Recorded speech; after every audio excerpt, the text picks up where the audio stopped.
Legend of the Great Sage, Chapter 1631. Saat binatang pemakan langit biru tua berkeliaran dan melahap kehampaan, dunia lima benua terus meluas. Daratan, lautan, dan langit baru tercipta hampir setiap saat, menghadirkan segala macam hewan dan tumbuhan aneh, serta penduduk asli berbagai dunia. Pada awalnya, Dewa Dunia, Li Qingshan, harus membuat pembagian sederhana untuk mereka.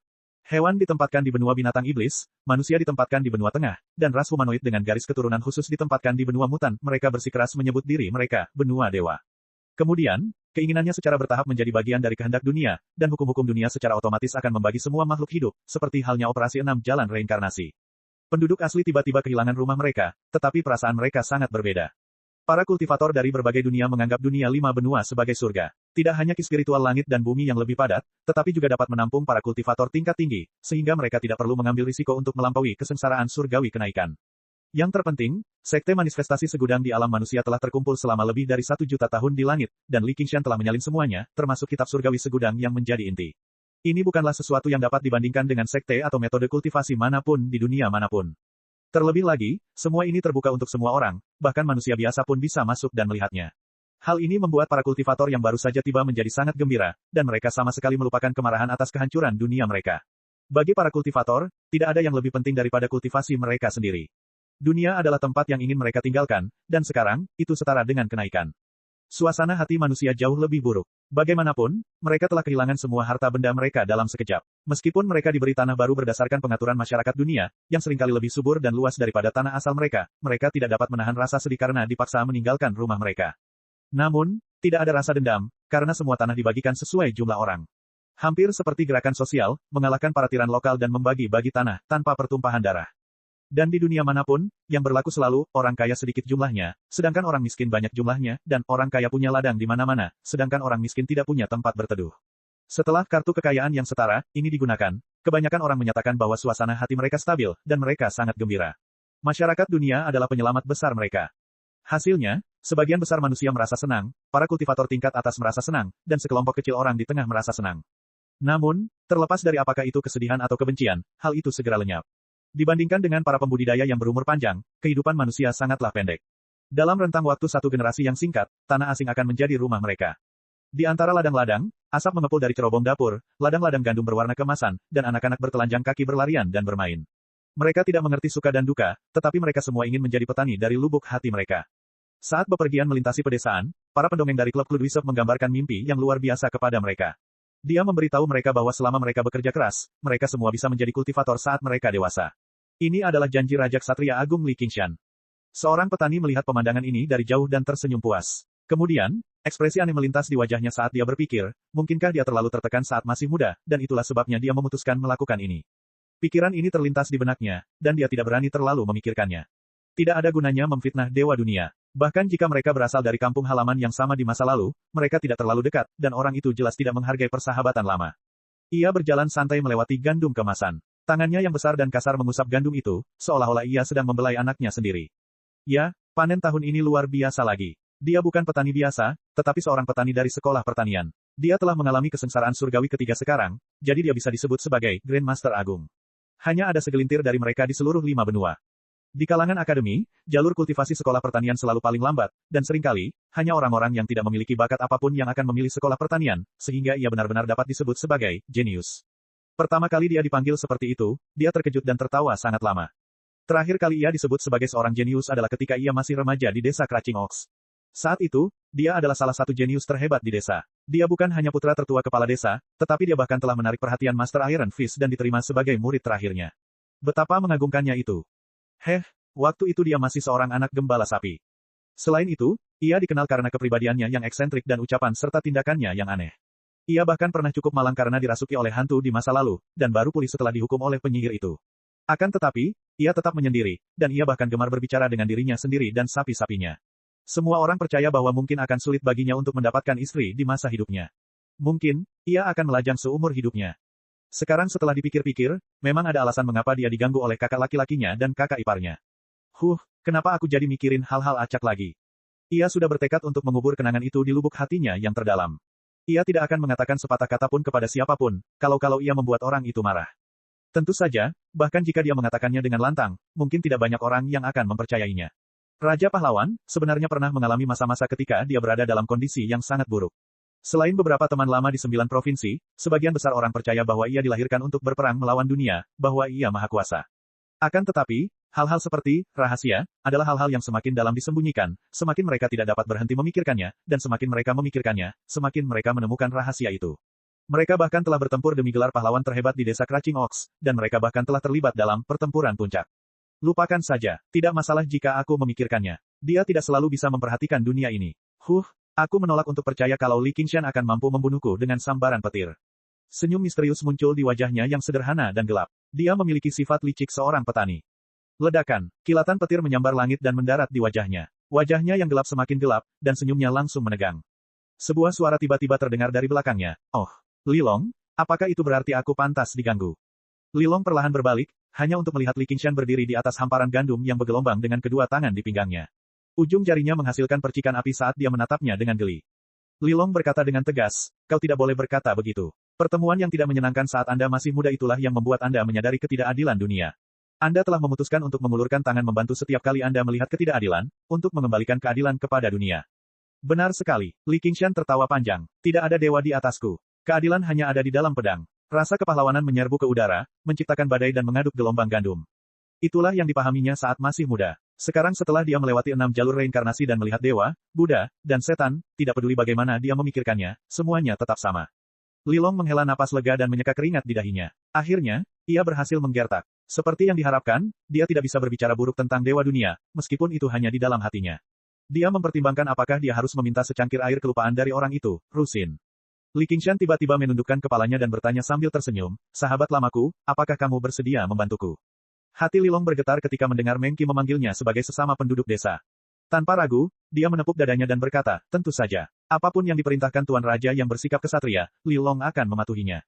Kau adalah dewa dunia, tak ada yang lebih besar darimu di dunia ini. Bagaimana seorang petani sepertiku dapat membantumu? Chapter 1632. Ini, Li Long tidak bisa berkata apa-apa. Ia ingin menangis, tetapi tidak ada air mata yang keluar. Rekan senegaraku terlalu berpikiran sempit. Ini bukan seperti dunia 9 provinsi. Bagaimana bisa ada gua iblis yang mengarah ke wilayah iblis? Lagi pula, aku hanya seorang petani, jadi bagaimana aku bisa melawan para iblis yang kejam itu? Aku akan dimakan hidup-hidup. Bukankah itu seperti melempar roti daging ke anjing dan tidak akan pernah mendapatkannya kembali? Itu juga seperti musang yang menarik anak ayam dan tidak akan pernah mendapatkannya kembali, dan itu lebih seperti. Tepat saat dia merasakan berbagai macam emosi, Li Qingshan menyela. Ya ampun, biasanya aku tidak bisa mengatakannya, tapi pikiranmu memang penuh dengan banyak hal. Kamu penuh dengan pepatah. Li Long tidak peduli lagi. Ia mencengkeram lengan baju Li Qingshan. Pahlawan Raja, Qingshan, Erlang, aku tidak pernah menyakiti kalian, jadi kalian tidak boleh memperlakukanku seperti ini. Aku pernah bertarung denganmu sekali, tapi aku tidak menang. Apakah kau masih ingat saat kau membunuh dan memasuki benteng Blackwing sendirian? Aku berlutut di hadapan tuanku dan memohon padanya untuk waktu yang lama sebelum ia mengirim bala bantuan untuk membantumu. Setidaknya kau harus memikirkan aku. Saat itu, dia terutama takut Li Qingshan akan terjebak di benteng angin hitam dan desa Crashing Ox akan datang untuk membalas dendam, tetapi itu benar. Namun, pada saat dia akhirnya tiba, benteng angin hitam telah dibantai oleh Li Qingshan. Bahkan sekarang, suara dirinya duduk di depan tumpukan mayat yang terbakar masih sangat jelas ketika dia memikirkannya. Li Qingshan tidak dapat menahan tawanya. Itu adalah hasil karyanya yang paling membanggakan, pertempuran yang membuatnya terkenal. Itu bahkan lebih memuaskan daripada membunuh Raja Iblis setelahnya. Nak, kau memang pandai menyanjungku. Li Long mengusap tangannya dan tersenyum setulus petani tua. Bagaimana kau bisa menyebut ini sanjungan? Aku hanya berbicara dari lubuk hatiku. Li Qingshan berhenti tersenyum dan menegakkan wajahnya. Jangan khawatir, aku tidak akan menyakitimu dengan mengirimmu ke wilayah iblis. Aku akan membantumu. Apa maksudmu? Li Long bertanya dengan heran. Dia selalu memahami karakter Li Qingshan. Dia orang yang terus terang dan akan membalas dendam jika dia bisa, tetapi dia tidak akan pernah menggunakan tipu daya. Li Qingshan tersenyum. Mungkin kamu tidak tahu ini, tapi aku sudah menjadi penguasa domain iblis. Dia sengaja datang menemui Li Long bukan hanya karena mendengar beberapa patah kata fitnah atau untuk bernostalgia. Saat itu, matahari mulai terbenam di sebelah barat dan langit berwarna merah. Di ladang panen, sang raja sedang berbicara dengan petani. Seperti kata pepatah, makanan adalah hal terpenting bagi manusia. Orang-orang yang datang dari berbagai dunia tidak akan memiliki banyak rasa dendam selama mereka memiliki makanan untuk dimakan.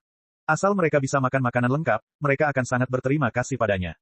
Kaum iblis juga perlu makan, bukan hanya kaum iblis biasa. Di dunia yang lebih tinggi seperti wilayah iblis, bahkan Raja Iblis dan Kaisar Iblis tidak bisa berhenti makan dan minum. Mereka tidak bisa hanya mengandalkan ki iblis untuk bertahan hidup. Semakin tinggi level dunia, semakin besar pula batasan bagi para pembudidaya. Ketika Li Qingshan pertama kali tiba di alam manusia, dia merasa lapar dengan sangat cepat. Logikanya sama. Raja Iblis dan Kaisar Iblis tidak perlu khawatir tentang makanan sama sekali, tetapi rakyat Iblis biasa tidak seberuntung itu. Begitu mereka kehabisan makanan, mereka hanya bisa saling membunuh dan memangsa manusia. Dalam lingkungan yang keras seperti itu, bahkan dunia biasa pun tidak dapat melahirkan orang baik. Ketika Elysium mencuri seluruh vitalitas wilayah Iblis, ia juga memutuskan akar kebaikan di antara kaum Iblis. Domain Iblis telah menyerbu Trichiliocosm terutama untuk mendapatkan satu gigitan makanan. Jika tidak, mustahil tanah setan yang tandus itu mampu menampung begitu banyak bangsa setan. Akibatnya, setelah Li Qingshan, Raja Dewa Iblis, menyatukan wilayah Iblis, hal pertama yang dilakukannya bukanlah mengumpulkan ke-12 Dewa Iblis dan merencanakan strategi besar melawan Istana Surgawi. Sebaliknya, ia harus mengatasi masalah makanan rakyat Iblis biasa. Jika dia tidak menangani masalah ini, semua strategi dan taktiknya akan menjadi air tanpa sumber. Dan, tanpa dukungan 1 miliar manusia Iblis, bagaimana mereka bisa menangkis para dewa dan Buddha? Li Qingshan menyipitkan matanya dan menatap cakrawala yang jauh. Seberkas cahaya merah berkelap-kelip di matanya. Jika dia benar, dalam waktu dekat, semua dunia yang dikuasai oleh wilayah Iblis akan menghadapi serangan balik besar-besaran atau bahkan hancur total. Wilayah Iblis akan kehilangan sebagian besar sumber makanan mereka. Setelah itu, bencana kelaparan besar pasti akan melanda seluruh wilayah Iblis. Jumlah orang Iblis yang akan mati mungkin lebih dari 100 pertempuran. Wilayah Iblis akan memasuki periode kekacauan yang panjang hingga populasinya menyusut hingga batasnya, mungkin 1/10, atau mungkin 1/100. Semua Iblis yang selamat akan menjadi lebih brutal dan ganas. Akan lebih mustahil bagi mereka untuk mendapatkan kembali kemanusiaan mereka. Tirai perang telah dibuka. Api perang akan menyala di dunia yang tak terhitung jumlahnya, mengguncang setiap bintang. Dibandingkan dengan ini, sejarah peperangan besar antara alam manusia dan alam iblis di masa lalu tidak lebih dari sekadar pertempuran kecil saja. Satu-satunya hal yang patut disyukuri adalah bahwa saat wilayah iblis dengan cepat mendekati tanah suci, wilayah iblis akan terus memulihkan vitalitasnya. Wilayah itu tidak akan lagi menjadi tanah tandus dan tandus. Hanya dengan begitu mereka akan mampu menemukan cara untuk memulihkan produksi dan menjadi mandiri, sehingga mereka dapat bertahan melalui perang yang berkepanjangan dan brutal ini hingga Elysium benar-benar turun. Itulah sebabnya wilayah iblis kebetulan membutuhkan orang berbakat sepertimu. Tatapan mata Li Qingshan penuh dengan kerinduan.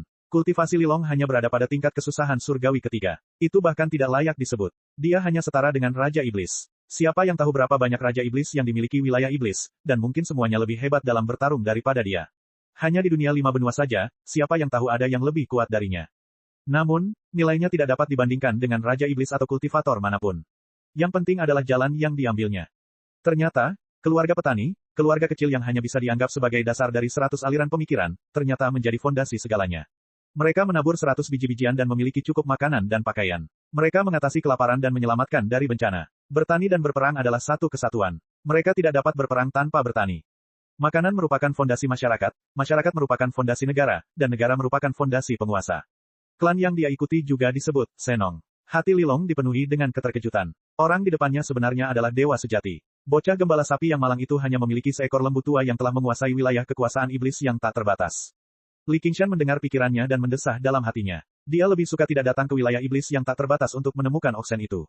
Ekspresi Lilong berubah. Entah itu integrasi kedua sisi wilayah iblis dan tanah suci, atau kedatangan tiba-tiba kesengsaraan besar langit dan bumi, informasi ini lebih mengejutkan daripada yang sebelumnya. Hanya dengan kemampuan seorang kultivator hebat dia hampir tidak bisa mencernanya. Dia menundukkan kepalanya dan berpikir lama. Tiba-tiba, dia mengangkat kepalanya dan bertanya, apakah ini perintah? Atau seorang peramal? Li Qingshan menggelengkan kepalanya. Lilong adalah kandidat yang paling cocok, tetapi dia bukan satu-satunya. Meskipun keluarga petani itu kecil, namun penyebarannya masih cukup luas. Meskipun tingkat kultivasi mereka tidak tinggi, yang tertinggi hanya berada pada kesusahan surgawi ketiga. Dengan dia, Raja para Dewa Iblis, menggunakan sumber daya dari seluruh wilayah iblis untuk mendukung mereka, seberapa sulitkah untuk menjadi penguasa manusia atau bahkan manusia abadi. Tentu saja, harganya adalah terlibat langsung dalam perang. Namun, dengan amukan kesengsaraan besar langit dan bumi, siapa yang bisa menghindarinya? Lilong telah mengalami serangkaian pergolakan di 9 negara, jadi dia tentu saja memahami hal ini. Namun, dia tidak langsung setuju. Dia bertanya lagi, karena kita berasal dari kampung halaman yang sama. Li Qingshan tersenyum. Karena kamu seorang jenius. Lilong tersenyum pahit. Tentu saja, aku adalah pahlawan kedua dari desa Crouching Oaks. Li Qingshan melanjutkan, jadi kamu masih cukup muda. Kamu masih belum melihat semua makhluk hidup sebagai semut. Kamu masih berani menarik lengan bajuku dan memanggilku, Erlang. Hati Lilong bergetar. Dewa yang tak terjangkau di depannya masih tampak seperti remaja, dan dia akan menerobos benteng angin hitam sendirian. Matahari terbenam telah kehilangan sinar terakhirnya. Langit menjadi gelap dan biru seperti air. Burung gagak dan burung pipit kembali ke sarang mereka, dan anak-anak yang berlarian dan bermain di ladang juga kembali ke rumah. Mereka makan dengan nikmat. Lilong dengan santai memetik sebutir gandum dan menghancurkan kulitnya. Ia meletakkan bulir gandum yang berwarna keemasan dan gemuk itu ke dalam mulutnya dan mengunyahnya dengan hati-hati. Ia menelannya perlahan-lahan. Suaranya dalam dan serak. Kita semua manusia pada awalnya, kan? Li Qingshan mengangguk. Ya, ketika saya masih muda, Crashing Oaks Village seperti seluruh dunia. Namun kemudian, saya merasa bahwa dunia ini hanya seperti Crashing Oaks Villages. Mata Li Qingshan berbinar. Dia tidak menyangka orang biasa seperti dia bisa mengatakan hal seperti itu. Dia tidak salah memilih orang. Dialah satu-satunya dan tak tergantikan. Qingshan, kali ini, biarkan aku membantumu. Li Long menangkupkan kedua tangannya dan membungkuk. Terima kasih atas bantuanmu. Li Qingshan juga menangkupkan kedua tangannya dan membungkuk. Pada saat ini, sang penguasa dan rakyatnya saling membungkuk. Di bawah langit biru pekat, mereka meninggalkan dua siluet gelap. Penguasa telah memilihnya sebagai Menteri Keuangan dan memerintahkannya untuk mempersiapkan perjalanan ke domain iblis. Sebelum pergi, dia berkata, di dunia yang luas, kamu akan mencapai hal-hal besar. Chapter 1633.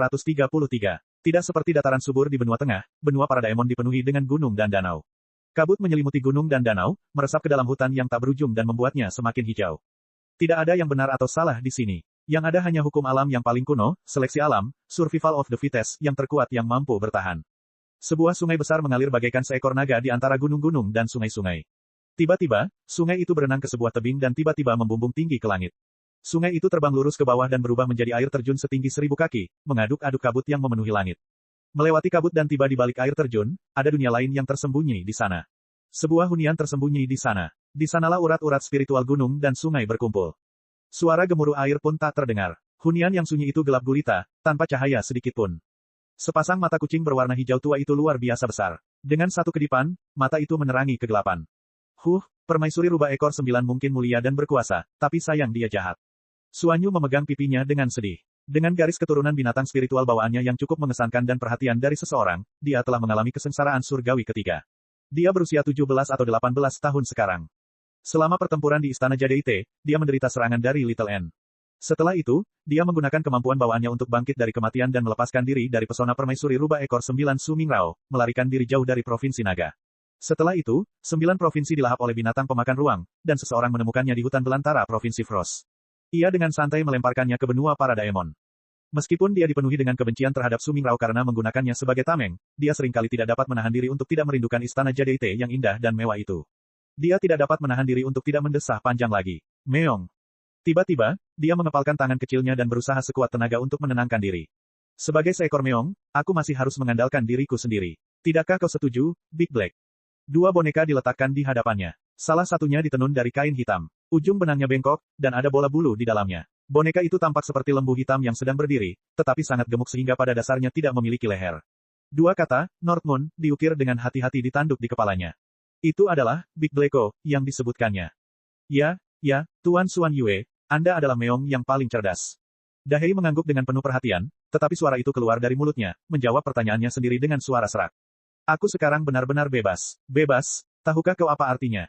Wajah Xuan Yu dipenuhi dengan rasa kagum, seolah-olah dia telah kembali ke pegunungan tak terbatas yang jauh. Dia merindukan provinsi naga yang jauh dan memberi pelajaran kepada beberapa setan kampungan. Aku tidak mengerti. Apa itu? Apakah bisa dimakan? Dahei menggelengkan kepalanya beberapa saat, menunjukkan bahwa ia tidak tahu apa-apa. Haha, dasar bodoh. Kebebasan adalah hal terbaik di dunia.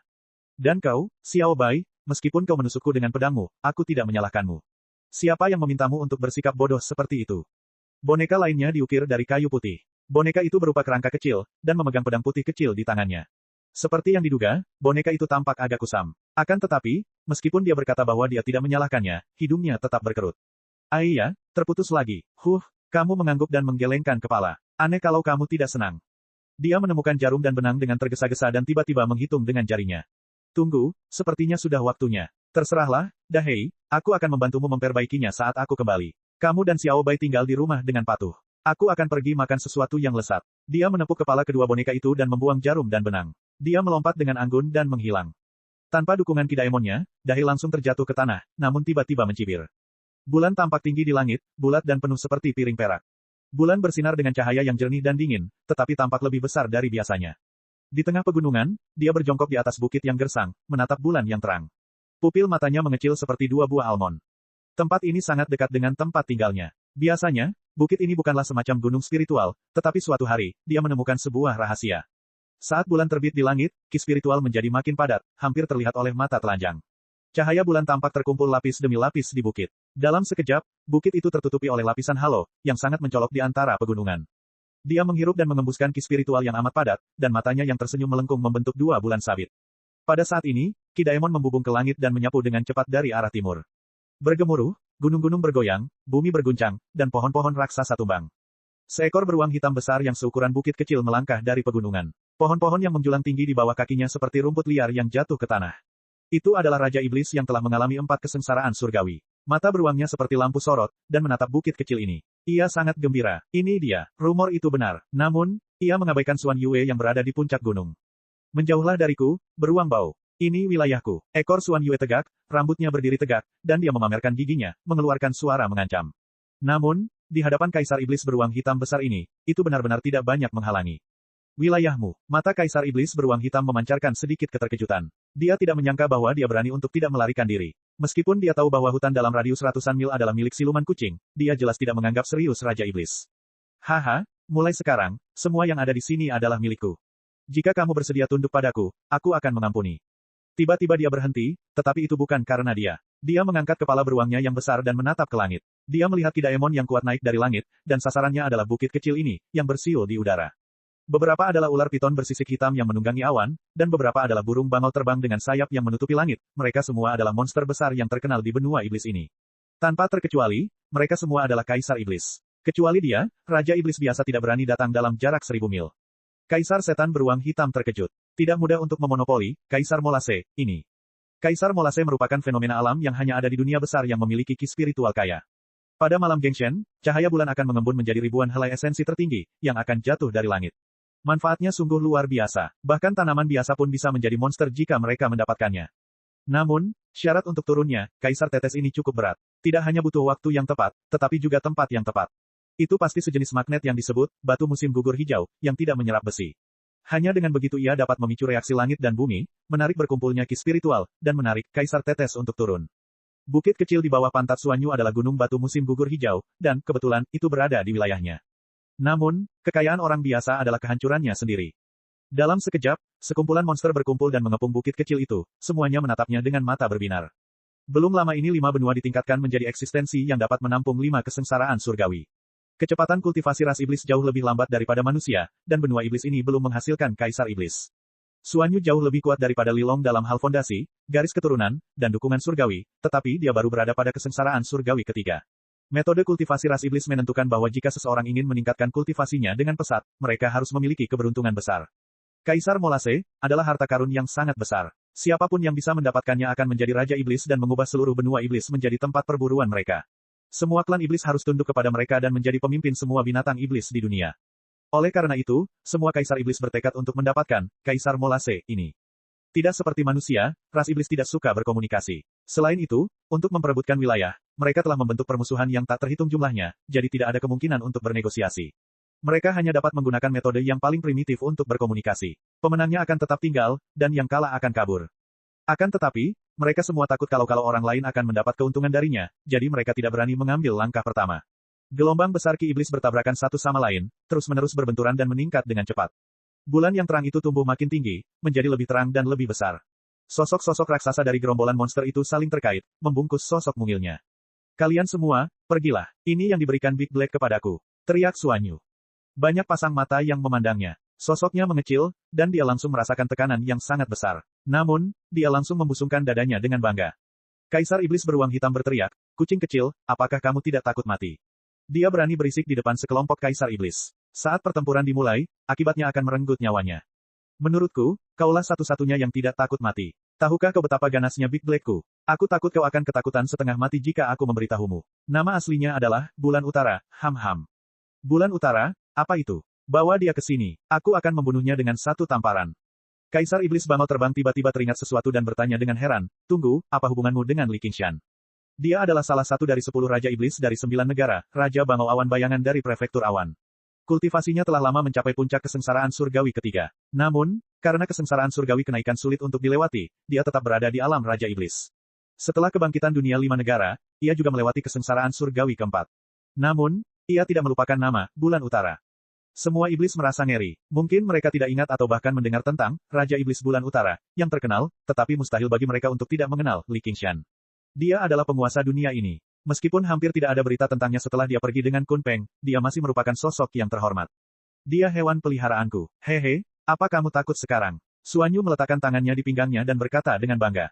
Semua setan saling memandang dan tertawa terbahak-bahak. Tawa mereka bergema di antara gunung-gunung. Kaisar Iblis beruang hitam tertawa terbahak-bahak hingga air matanya hampir menetes. Kamu bilang Li Qingshan adalah hewan peliharaanmu. Haha, sepertinya dia benar-benar telah meninggalkan dunia ini. Kalau tidak, kamu tidak akan hidup. Dia tidak pergi. Dia selalu ada di sini. Aku bisa merasakannya. Kalian tidak tahu apa-apa. Suanyu sangat marah hingga wajahnya memerah. Jangan tertawa. Pada saat itu, tawanya tiba-tiba berhenti. Semua iblis membuka mata lebar-lebar. Sosok muncul di belakangnya. Tidak seorang pun melihat dengan jelas bagaimana atau kapan dia muncul.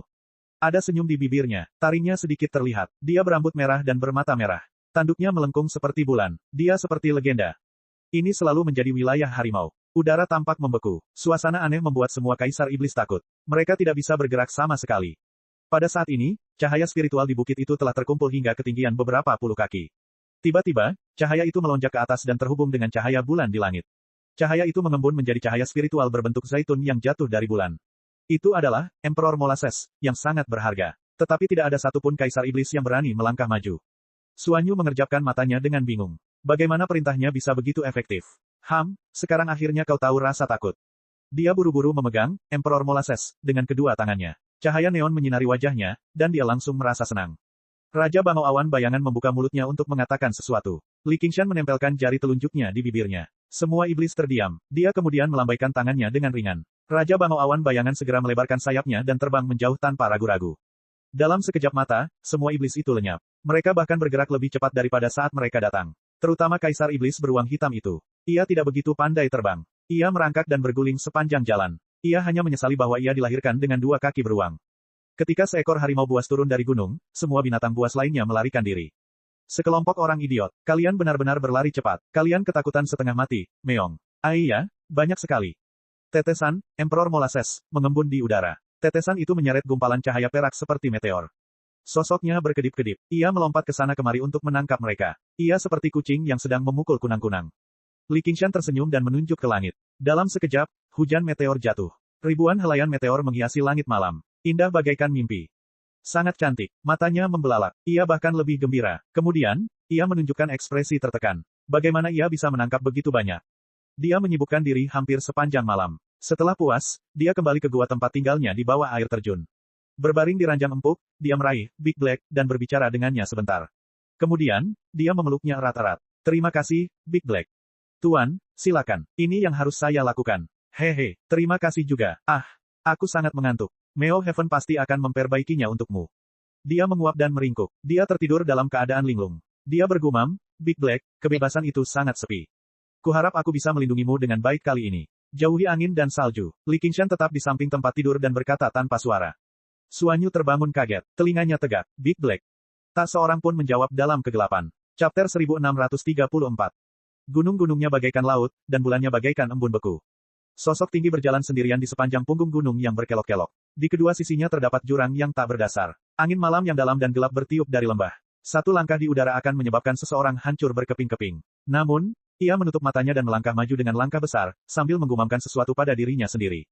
Jiwaku mengikuti sahabat karibku, melupakan kematian, keberadaanku tak menentu, menghadapi bayang-bayang, harga diriku tak tergoyahkan, menggaruk-garuk kepala dalam cinta diri, sejak zaman dahulu, mereka yang menangis dengan getir, hanya Bian He. Hal yang menumbangkan kerumunan, siapakah boleh, memeluk duri dalam dadaku, 3 tahun kehancuran, menengok ke samping, tiada rumah di keempat lautan, di dunia ini, aku hanya perlu memejamkan mata dan melangkah, untuk mendengarkan kehinaan ciptaan. Tiba-tiba dia membuka matanya dan mendesah panjang. Ya, sepi sekali. Dia secara misterius datang ke dunia ini dan terjebak di sebuah desa pegunungan kecil, dalam tubuh seorang anak. Tak seorang pun tahu, tak seorang pun bisa mengerti, dia tidak pada tempatnya, dan mudah disalahkan. Ia hanya memiliki sapi sebagai temannya, berbicara padanya, seolah-olah dia sudah gila.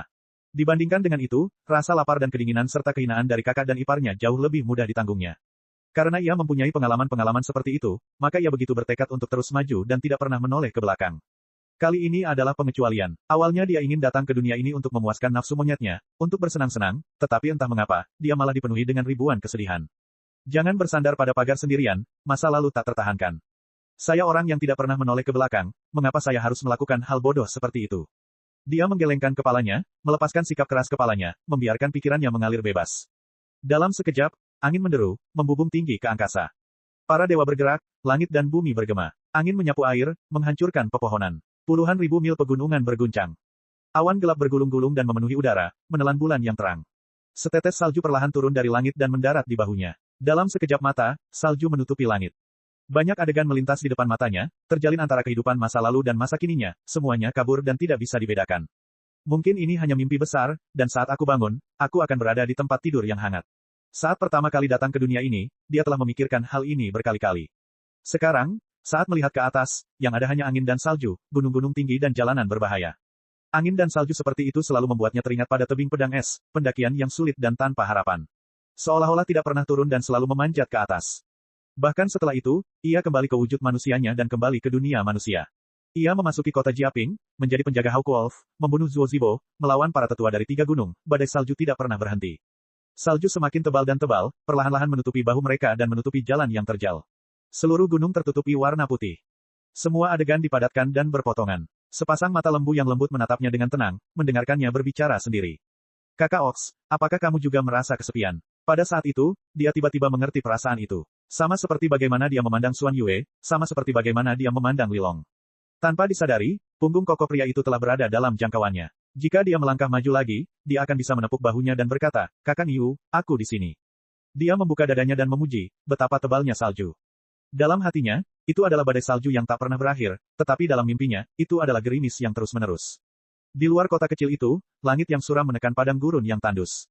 Cheng Lu, bertahanlah. Aku tidak akan membiarkanmu mati. Aku pasti akan membunuh para daemon dan menyelamatkanmu, menyelamatkan semua orang. Wajahnya yang cantik tertutupi oleh kesuraman, tetapi matanya seteguk baja, bersinar dengan cahaya ungu. Dia dengan lembut meletakkan temannya yang sedang berjuang di tanah dan mengeluarkan kantong 100 harta karun dari pinggangnya. Dia berbalik dan berjalan menuju kota kecil yang diselimuti oleh Daemon Qi. Di balik dinding lumpur yang berbintik-bintik, pria dan wanita dari segala usia berserakan di sepanjang jalan dan gang. Ekspresi mereka kaku, dan mata mereka kosong. Mereka tampak seperti mayat, tetapi dada mereka jelas naik turun saat mereka bernapas. Bintik-bintik hitam akan berenang melintasi bagian putih mata mereka dari waktu ke waktu. Kabut hitam menyelimuti udara di atas kota, terdiri dari serangga hitam yang tak terhitung jumlahnya. Itu adalah daemon yang sangat langka, daemon miasma. Ketika dia memasuki kota itu lagi, kabut hitam itu berteriak sekali lagi, kau ternyata cukup berani untuk kembali. Kalau begitu kau bisa tinggal di sini dan menjadi santapanku. Semua orang berdiri, berdesakan dan tak bergerak. Hanya bola mata mereka yang bergerak mengikuti sosoknya, sunyi senyap dan aneh. Mengikuti perintah daemon miasma, mereka tiba-tiba meraung histeris serempak, mengabaikan robeknya pita suara mereka. Itu bahkan lebih menyedihkan daripada lolongan binatang buas. Meskipun kota itu kecil, penduduknya tetap puluhan ribu. Gemuruh ini bagaikan tanah longsor, cukup untuk membuat orang yang penakut ketakutan setengah mati. Bahkan, awan gelap yang rendah pun ikut terguncang, dan menyebabkan turunnya gerimis. Di bawah gerimis, dia tidak bergerak. Dia menundukkan kepalanya dan memegang gagang pedangnya erat-erat. Niu Juxia pernah mengatakan kepadanya bahwa seseorang harus bersikap tegas dan tidak berhati lembut. Dia selalu mengingatnya. Ia juga pernah berkata, ungu adalah warna penghormatan tertinggi, dan pedang adalah penguasa semua senjata. Penguasa itu bijaksana, dan aura ungu datang dari timur. Menyapu seluruh dunia, menyatukan dunia. Membawa perdamaian ke dunia, meraih kebajikan besar. Jadi, saat dia mengangkat kepalanya, matanya bersinar dengan cahaya ungu. Dia memiliki aura seorang penguasa. Iblis telah menguasai semua orang di kota ini. Jika kita ingin menyelamatkan mereka, kita harus membunuh. Lautan manusia itu melesat maju. Dengan sapuan pedang Qi-nya, lebih dari 10 kepala melayang ke udara. Darah segar menyembur keluar dari leher mereka, bersama gumpalan kabut hitam. Beberapa tetes darah menetes di wajahnya yang cantik, warna merahnya menusuk mata. Ekspresinya tidak berubah. Dia harus menghargai setiap energi vitalnya, dan tidak dapat menggunakannya untuk hal-hal yang tidak berguna seperti itu. Kerumunan yang dikendalikan oleh daemon miasma tidak takut mati. Mereka melangkahi mayat-mayat tanpa kepala, lutut mereka retak saat mereka menerkam dengan kecepatan yang tidak bisa dilakukan orang normal. Dia melompat ke udara, menginjak sebuah kepala, dan mendarat dengan ringan di sebuah rumah genteng biru di pinggir jalan. Kerumunan itu segera menyerbu maju seperti air pasang. Dia memutar pinggangnya, berbalik, dan memotong beberapa orang menjadi 2 bagian di pinggang dengan pedangnya. Organ dalam mereka berjatuhan, dan darah menyembur keluar. Jubah ungunya sekali lagi terbelah. Di tengah gemuruh itu, atap tempat dia berdiri bagaikan pulau terpencil, dan pasang surut terus-menerus menghantamnya. Dia tidak peduli dengan teknik pedang yang hebat, dan bahkan tidak berani mengaktifkan ki pedangnya. Dia hanya mengandalkan ketajaman pedang 9 yang di tangannya untuk menebas dan menebas, seperti helikopter. Kemanapun bilah pedang itu lewat, daging dan darah terbelah, tulang dan urat patah, dan anggota tubuh yang terputus beterbangan kemana-mana. Dalam sekejap, jubah ungunya berubah menjadi merah. Kakinya tiba-tiba bergoyang, dan dia kehilangan keseimbangan. Di bawah tekanan banyak orang, rumah itu hampir runtuh. Seorang wanita parubaya di belakangnya mengambil kesempatan untuk menerkam ke depan. Dia bahkan tidak menoleh ke belakang. Dia menegakkan tubuhnya dan bersandar. Dengan suara, bang, yang teredam, disertai suara tulang yang hancur, wanita itu terlempar ke belakang. Semua organ dalamnya pecah, dan semua tulangnya hancur. Dia menyemburkan gumpalan asap hitam. Gemuruh, rumah itu runtuh, dan asap serta debu memenuhi udara. Dia sudah mendarat di sebuah gang kecil. Dengan sapuan penglihatannya, dia melihat segala sesuatu di sekitarnya. Kemudian, dia mengayunkan pedangnya dengan santai dan membunuh beberapa orang. Dengan ketukan jari kakinya, dia melompati tembok dan mendarat di halaman kecil yang dilapisi ubin biru. Dia mengendurkan otot-ototnya dan mengatur napasnya. Ketika kerumunan itu tumbang dan semua orang terpental, dia memanfaatkan situasi itu dan membantai lagi. Sebelum dia dikepung, dia mundur ke halaman. Dia bertarung sambil bergerak di kota, mengandalkan setiap rumah dan setiap tembok untuk membunuh. Dia menggunakan setiap detik untuk memulihkan kekuatannya. Pria, bunuh. Wanita, bunuh. Orang tua, bunuh. Anak-anak muda, bunuh. Kota kecil itu berubah menjadi rumah jagal. Mayat-mayat berserakan di tanah, dan darah mengalir kemana-mana. Dia juga bermandikan darah, tetapi matanya jernih dan tajam. Tidak ada rasa kasihan, tidak ada keraguan. Tindakannya penuh dengan ketertiban dan efisiensi. Dia tidak dingin dan tanpa emosi, juga tidak kejam dan haus darah.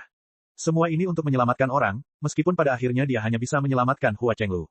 Apakah itu kesedihan, amarah, takut, mungkin semuanya, tetapi ada hal lain yang merasuki pikiran dan ujung pedangnya, menyingkapkan sifat tertentu yang tersembunyi dengan sangat baik. Hal inilah yang membuatnya tidak gentar dengan kemampuan bawaannya saat menghadapi Daemon General Strongstone yang kuat yang berubah dari Rock of Slaughter beberapa tahun kemudian. Sebaliknya, dia malah jatuh ke dalam kegilaan pembantaian, tetapi dia masih cukup berani untuk mengayunkan pedangnya ke arahnya. Bahkan Li Qingshan mendesah kagum. Dia sudah lama tertekan sebelum itu. Yang lain mengira dia dipenuhi rasa bersalah atas pembantaian hari ini. Tentu saja, dia merasakan sesuatu seperti itu, tetapi hanya dia yang tahu bahwa dia takut pada dirinya sendiri saat ini. Bahkan Niu Juxia tidak tahu tentang ini. Siapa yang tahu berapa banyak orang yang telah dia bunuh dengan pedangnya? Beberapa ratus, beberapa ribu. Dia hanya ingat bahwa pada akhirnya, dia telah membantai seluruh kota dengan pedangnya dan akhirnya membunuh Miasma Daemon. Berapa umurnya saat itu? Berapa banyak orang yang telah dibunuhnya sekarang? Berpikir sampai di sana, dia tiba-tiba menurunkan pedangnya dan mengabaikan lautan manusia yang bergulung-gulung.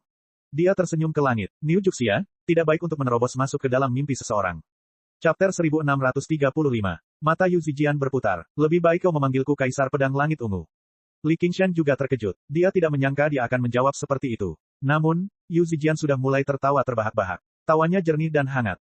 Seberkas sinar matahari menembus awan gelap dan menyinarinya. Warna merahnya berangsur-angsur surut. Dia masih mengenakan pakaian ungu, tetapi penampilannya tidak lagi seperti seorang gadis muda. Ia tampak seperti sedang berdiri di bawah lampu sorot, di tengah panggung. Ia memancarkan kepercayaan diri dan kemuliaan, bersinar dan tajam tak tertandingi. Sebelum dia menyadarinya, hujan telah berhenti. Hujan gerimis itu hanyalah mimpi lama. Hujan itu sudah lama tidak lagi menjadi halangan dalam hatinya. Dia bahkan lebih tegas dan berpikiran terbuka daripada Li Qingshan, yang telah mencoba membujuknya untuk mengambil keputusan. Li Qingshan tak kuasa menahan desahan dalam hatinya. Dulu, saat mereka bertemu di Pulau Bunga Berharga, dia selalu mengikuti Hua Chenglu seperti seorang pembantu. Sekarang, dia sudah memiliki pesona luar biasa yang menyaingi Gu Yanying di masa lalu. Tidak, bahkan Gu Yanying di masa lalu tidak dapat menandinginya saat ini.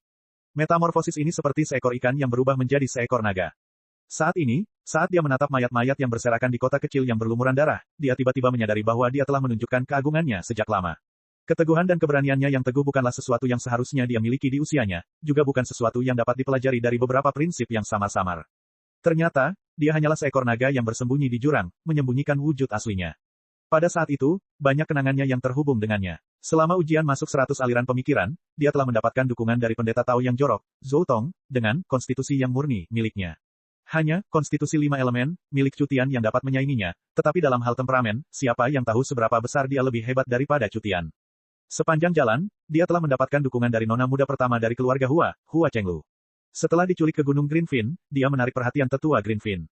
Setelah memasuki 100 aliran pikiran, dia segera menjadi murid aliran Taoisme terkuat, Zhou Tong.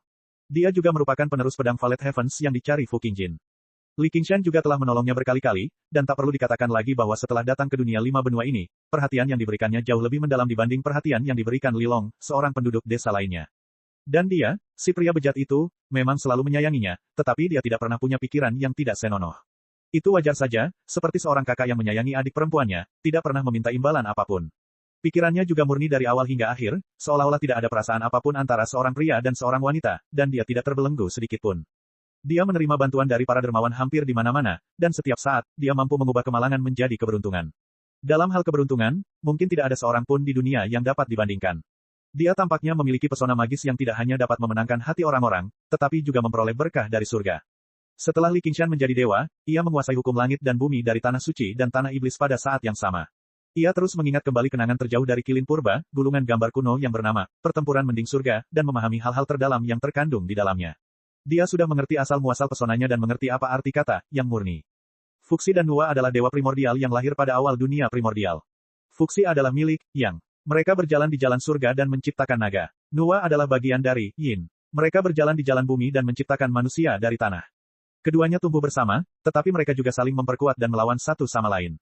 Mereka adalah kakak beradik, sekaligus suami istri. Mereka saling mencintai, tetapi mereka juga ditakdirkan untuk bertarung dan bersaing satu sama lain.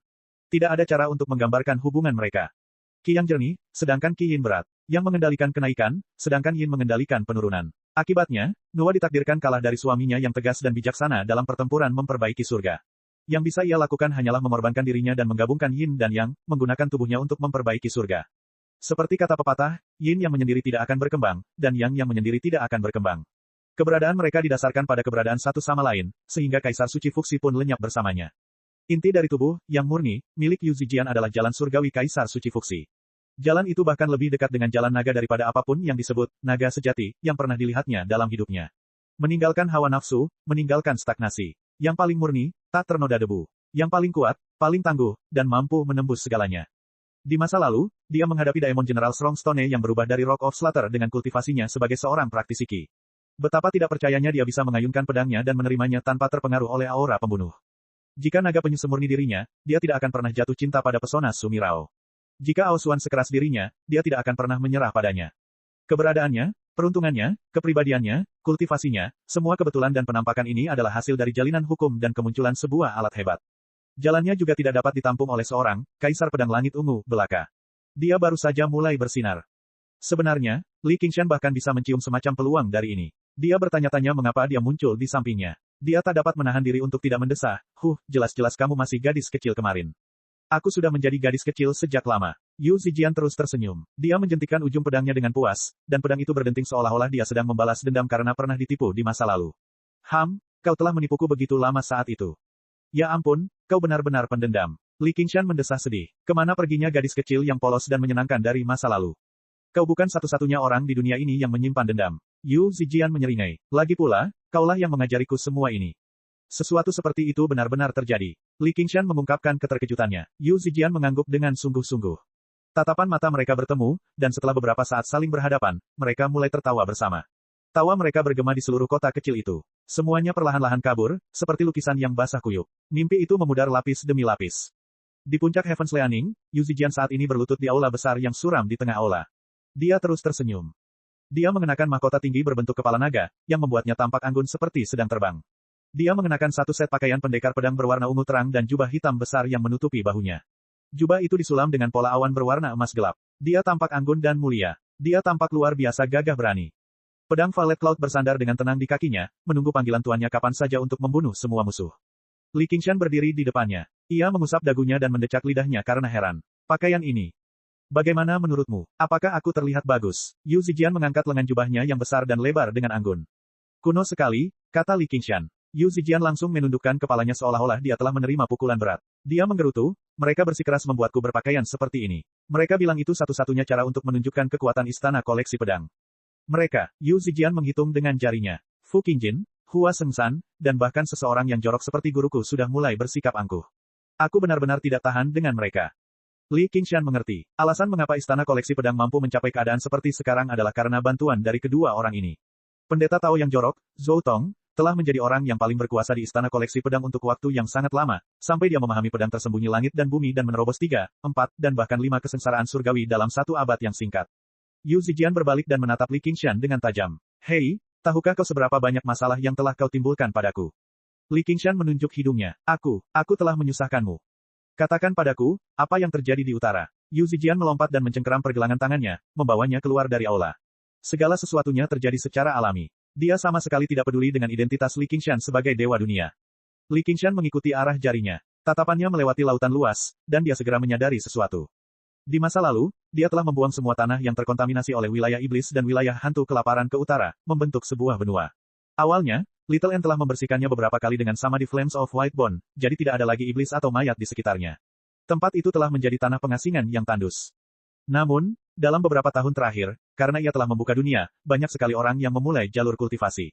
Para jenius yang mengejutkan muncul tanpa henti, tetapi tidak semuanya adalah orang yang baik hati. Mereka akan lari ke tanah pengasingan ini setelah melakukan kejahatan. Ditambah dengan banyaknya pembudidaya iblis dari berbagai dunia yang telah dilahap, mereka semua datang ke benua ini untuk mendirikan sekte mereka sendiri. Mereka menghasilkan sarang-sarang pembudidaya setan, semuanya ganas dan jahat, melakukan segala macam kejahatan. Mereka juga ikut serta dalam persaingan memperebutkan dunia. Mereka pada dasarnya seperti sekawanan serigala lapar. Seringkali, mereka akan mundur ke sarang mereka saat mereka masih lemah, mengasingkan diri.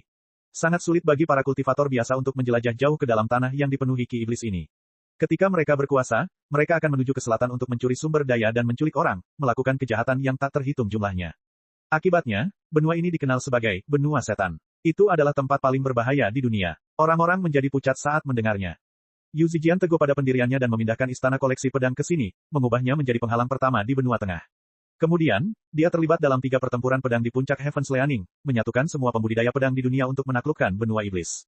Hanya setelah pembantaian brutal yang tak terhitung jumlahnya, dia menekan kesombongan pembudidaya iblis yang melanggar hukum ini. Kultivasinya tidak dicapai melalui kultivasi tertutup. Dia pada dasarnya mencapainya melalui pembantaian. Chapter 1636. Puncak ketergantungan surga berdiri sendiri di tepi laut. Itu seperti pedang dewa tertinggi, menunjuk langsung ke langit dan menghalangi benua iblis di sisi lain lautan. Itu membuat semua kejahatan lari dan iblis gemetar ketakutan. Penguasa istana koleksi pedang, Yu Zijian, adalah jiwa pedang dari pedang dewa ini. Di puncak gunung yang sunyi itu, dia bertanya kepada kehendak surga yang misterius mengapa benua seperti ini tercipta, yang membawa begitu banyak pembantaian dan kejahatan. Kehendak surga selalu sulit diminta. Namun, saat ini, dia berdiri tepat di sampingnya. Dia telah memegangnya erat-erat di tangannya. Di sana, aku melihat, aku sebenarnya tidak pernah merasakannya. Li Qingshan menatap ke seberang lautan luas, menatap benua iblis, yang telah ia ciptakan sendiri. Ia segera memahami seluruh sejarahnya dan tenggelam dalam pikirannya. Yu Zijian menahan napas dan fokus. Dia menatapnya dengan mata ungunya, diam-diam menunggu jawabannya. Tiba-tiba, dia merasakan tangannya bergetar. Dia terkejut dan tidak dapat menahan diri untuk bertanya, apakah kamu baik-baik saja? Saya baik-baik saja. Li Qingshan tersenyum. Pada saat itu, sebuah ide terlintas di kepalanya. Seolah-olah dia telah melihat wilayah iblis, yang dia ciptakan sendiri. Jika dia ingin memurnikan tanah di benua lain agar setiap orang bisa hidup damai dan memenuhi kebutuhan mereka sendiri, dia harus menyingkirkan tanah yang tercemar oleh wilayah iblis dan wilayah hantu kelaparan. Dan, pada kejadian masa lalu di wilayah iblis, apakah tangan emas raksasa yang telah mengambil matahari memiliki niat baik yang sama? Ya, jika ia menginginkan tanah suci yang penuh kebahagiaan, ia harus menciptakan wilayah iblis dan tanah kotor terlebih dahulu. Dia sengaja melemparkan benua ini ke udara dingin yang menusuk di utara. Dia tidak pernah berencana membiarkan kehidupan apapun tumbuh subur di benua ini sejak awal. Tanah suci yang penuh kebahagiaan menguras seluruh kekuatan hidup wilayah iblis, mengubah seluruh wilayah iblis menjadi gurun. Mungkin itu adalah bentuk belas kasihan. Akan tetapi, waktu telah berlalu sangat lama, begitu lamanya sehingga segalanya menyimpang dari tujuan awalnya. Pada akhirnya, banyak bentuk kehidupan masih berkumpul di sini, berakar kuat dengan kekuatan hidup mereka yang mengagumkan, tetapi mereka menjadi lebih brutal dan jahat di bawah lingkungan yang keras. Benua setan, ini menjadi markas para pembudidaya setan di dunia. Semua manusia yang lahir di benua ini memiliki karakteristik tertentu dari kaum setan dan hantu. Mereka mati rasa dan kuat, yang dikenal sebagai Yimo. Mereka menyerbu semua benua lain, seperti bagaimana kaum setan menaklukkan 3.000 dunia dan 6 alam samsara. Li Qingshan menatap langit dan teringat akan cahaya Sang Buddha yang memanggilnya ke tanah suci kebahagiaan tertinggi. Apakah hanya kebetulan bahwa ia dipanggil menjadi Jenderal Ilahi Sang Harama yang tidak berarti? Ia sepenuhnya mampu menghancurkannya, Sang Raja Dewa Iblis, di masa depan, namun ia tetap ingin agar ia dapat melihat dengan jelas, melihat semua yang benar dan yang salah, yang baik dan yang jahat. Saat ia masih menjadi telur, adalah saat yang paling membahagiakan dan paling damai dalam hidupnya. Semua orang hidup bahagia, dan kebahagiaan bukanlah ilusi. Ketika dia jatuh ke alam iblis dan memeluk anak manusia yang dilahirkan Jiu Ying, semua kebahagiaan dan kegembiraan berubah menjadi ejekan. Hanya ada kesedihan dan kemarahan di hatinya. Pada saat ini, seakan-akan ia dapat melihat bayi itu tumbuh menjadi orang dewasa dan bertambah tua setiap harinya. Wajahnya dipenuhi bintik-bintik penuaan, dan ia perlahan-lahan mengeluarkan bau busuk. Air liur mengalir keluar dari mulutnya. Itu menjijikkan. Bahkan sumpah agung untuk membebaskan semua orang dari penderitaan tidak mampu mengimbangi laju waktu. Kilin sudah mati, dan burung Phoenix sudah tua, Kilin sudah mati, dan burung Phoenix sudah tua. Dia tiba-tiba mengerti semua makna di baliknya, tetapi pada saat yang sama, dia kehilangan kemampuan untuk mengungkapkannya dengan kata-kata. Kesuksesan, tempat tinggal, kehancuran, kekosongan, kelahiran, usia tua, penyakit, dan kematian. Segala sesuatu di dunia ini tidak terkecuali. Seberapa berartikah tindakanku? Ia tak dapat menahan diri untuk tenggelam dalam pikirannya sambil mengerutkan kening. Laut berwarna abu-abu keperakan naik turun saat angin utara meniupkan kepingan salju ke wajahnya. Ekspresinya sedingin patung dewa, menjulang tinggi di atas langit dan tak terjangkau. Yu Zijian tidak dapat menahan diri untuk tidak mengepalkan tinjunya. Dia tidak mendapatkan jawaban yang diinginkannya, tetapi dia tampaknya melihat kehendak surga itu sendiri. Kehendak itu sangat dalam, jauh, dan tak terlukiskan. Jika orang lain, mereka pasti sudah kehilangan keberanian untuk bertanya selamanya, tetapi dia menggertakkan giginya dan berseru dengan tegas, Li Qingshan, jangan pura-pura bodoh. Hari ini aku akan menuntut keadilan bagi masyarakat dunia. Li Qingshan tiba-tiba tersadar. Saat menatap mata wanita itu yang berbinar, dia tak kuasa menahan senyum.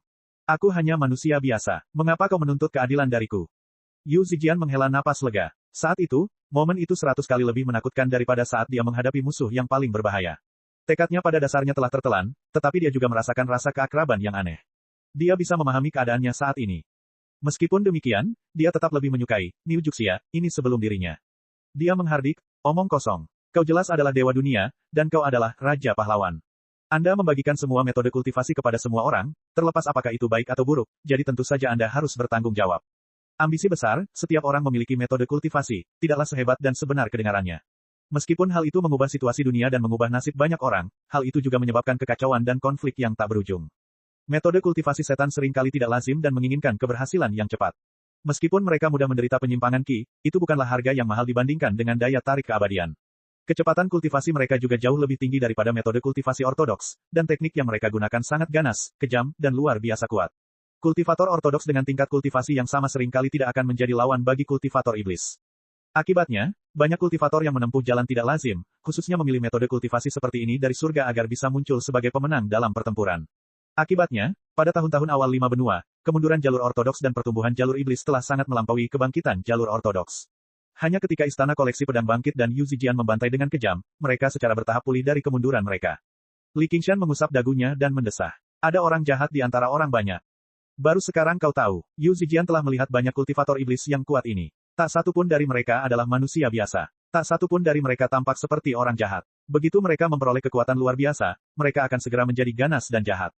Hampir saja aku lupa, aku memang bukan orang baik, hehe. Li Qingshan mulai tertawa tanpa sadar. Dia menepuk bahu Yu Zijian dengan gembira. Untungnya, kamu ada di sini. Kamu hanya perlu membunuh semua pembudidaya iblis bajingan ini.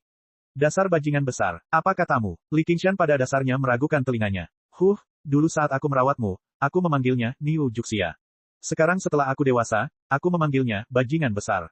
Dasar bajingan besar, Yu Zijian mengerutkan kening, yang menambah rasa dengki padanya. Itu adalah bukti dari apa yang telah dialaminya selama beberapa tahun terakhir. Jangankan jalan yang tidak lazim, bahkan teman-teman seperguruannya pun gemetar ketakutan saat melihatnya seperti ini. Mereka takut mengatakan apapun. Istana koleksi pedang telah mempertahankan jalan ortodoks selama beberapa tahun terakhir. Mereka telah membunuh banyak pembudidaya iblis, tetapi mereka juga telah membayar pengorbanan yang tak terhitung jumlahnya. Bahkan para pembudidaya pun seperti itu, apalagi manusia biasa. Dengan kultivasinya saat ini, dia bisa menekan semua kultivator iblis di dunia hanya dengan pedangnya. Namun, keuntungan ini tidak akan bertahan lama. Kaisar manusia akan muncul di antara para kultivator iblis cepat atau lambat, dan mereka akan bangkit kembali. Pada saat itu, akan ada perang lain antara yang ortodoks dan yang jahat, pembantaian tanpa akhir. Siapa yang tahu berapa banyak nyawa tak berdosa yang akan hilang, tetapi dia masih bisa tersenyum. Baiklah, apa yang kau inginkan dariku? Yu Zijian sama sekali tidak ragu-ragu. Bunuh semua pembudidaya iblis di dunia terlebih dahulu. Sungguh besar rasa dengki itu. Percayalah. Mungkin ada banyak orang munafik di antara para pengikut jalan ortodoks, tetapi sebenarnya tidak ada orang baik di antara para pembudidaya setan. Lebih baik aku membunuh 1000 orang tak berdosa daripada membiarkan 1 orang saja. Jika aku membiarkan 1 orang saja, siapa tahu berapa puluh ribu orang akan mati. Itu juga akan membuat semua orang di dunia percaya bahwa mereka bisa lolos begitu saja setelah melakukan kejahatan. Itu akan menjadi lingkaran setan. Rasa benci di wajah Yu Zijian semakin kuat. Ini adalah tekad yang telah ia bentuk setelah mengalami banyak sekali pengalaman pahit.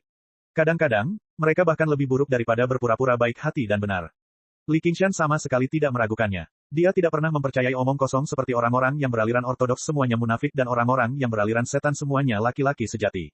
Orang-orang munafik tetap harus mempertimbangkan opini publik ketika mereka melakukan sesuatu. Orang-orang sejati ini tidak menahan diri sama sekali ketika mereka membantai orang-orang di kota-kota. Kemudian aku akan menghancurkan semua metode kultivasi iblis dan memutuskan fondasi para kultivator iblis ini. Kemudian aku akan mengumumkannya ke seluruh dunia dengan nama Raja Ksatria, agar semua orang dapat mengambil pelajaran darinya. Bahkan jika beberapa orang lolos di kemudian hari, akan lebih mudah untuk menangani mereka. Setiap kata yang dia ucapkan dipenuhi dengan kebencian yang mendalam dan tekad yang tak terbantahkan. Sebenarnya, metode kultivasi tidaklah penting. Ya, kuncinya adalah membunuh semua kultivator iblis dan menggunakan nama Raja Ksatria untuk membuat seluruh komunitas kultivator takut sehingga semua kultivator tidak berani melangkah maju. Tetapi bahkan jika aku membunuh semua pembudidaya setan di dunia, aku tidak akan mampu melenyapkan semua kejahatan di hati setiap orang. Itu hanya akan membuat mereka semakin munafik dan hina. Mereka akan menyebut semua musuh mereka sebagai pembudidaya setan dan semua perlawanan sebagai pembudidaya setan. Itu masih lebih baik daripada tidak melakukan apapun. Sebenarnya, ada metode yang lebih sederhana. Metode apa? Membunuh lebih baik daripada menghancurkan hati. Li Qingshan menunjuk kepalanya. Aku bahkan tidak perlu melakukan apapun secara langsung. Selama aku memiliki tekad, aku dapat langsung berubah menjadi kehendak dunia dan memengaruhi pikiran setiap orang, membuat mereka meninggalkan kejahatan dan melakukan kebaikan, kembali ke jalan yang benar. Bagaimana menurutmu? Yu Zijian bertepuk tangan dan tersenyum. Hebat sekali. Tunggu dulu, karena kamu punya kemampuan itu, mengapa kamu tidak melakukan sesuatu lebih awal? Lalu, apakah kamu bersedia dipengaruhi olehku? Tentu saja, bukankah aku selalu terpengaruh olehmu? Yu Zijian menyeringai. Aku percaya padamu. Li Qingshan terdiam. Dia lalu bertanya, bagaimana kalau bukan aku?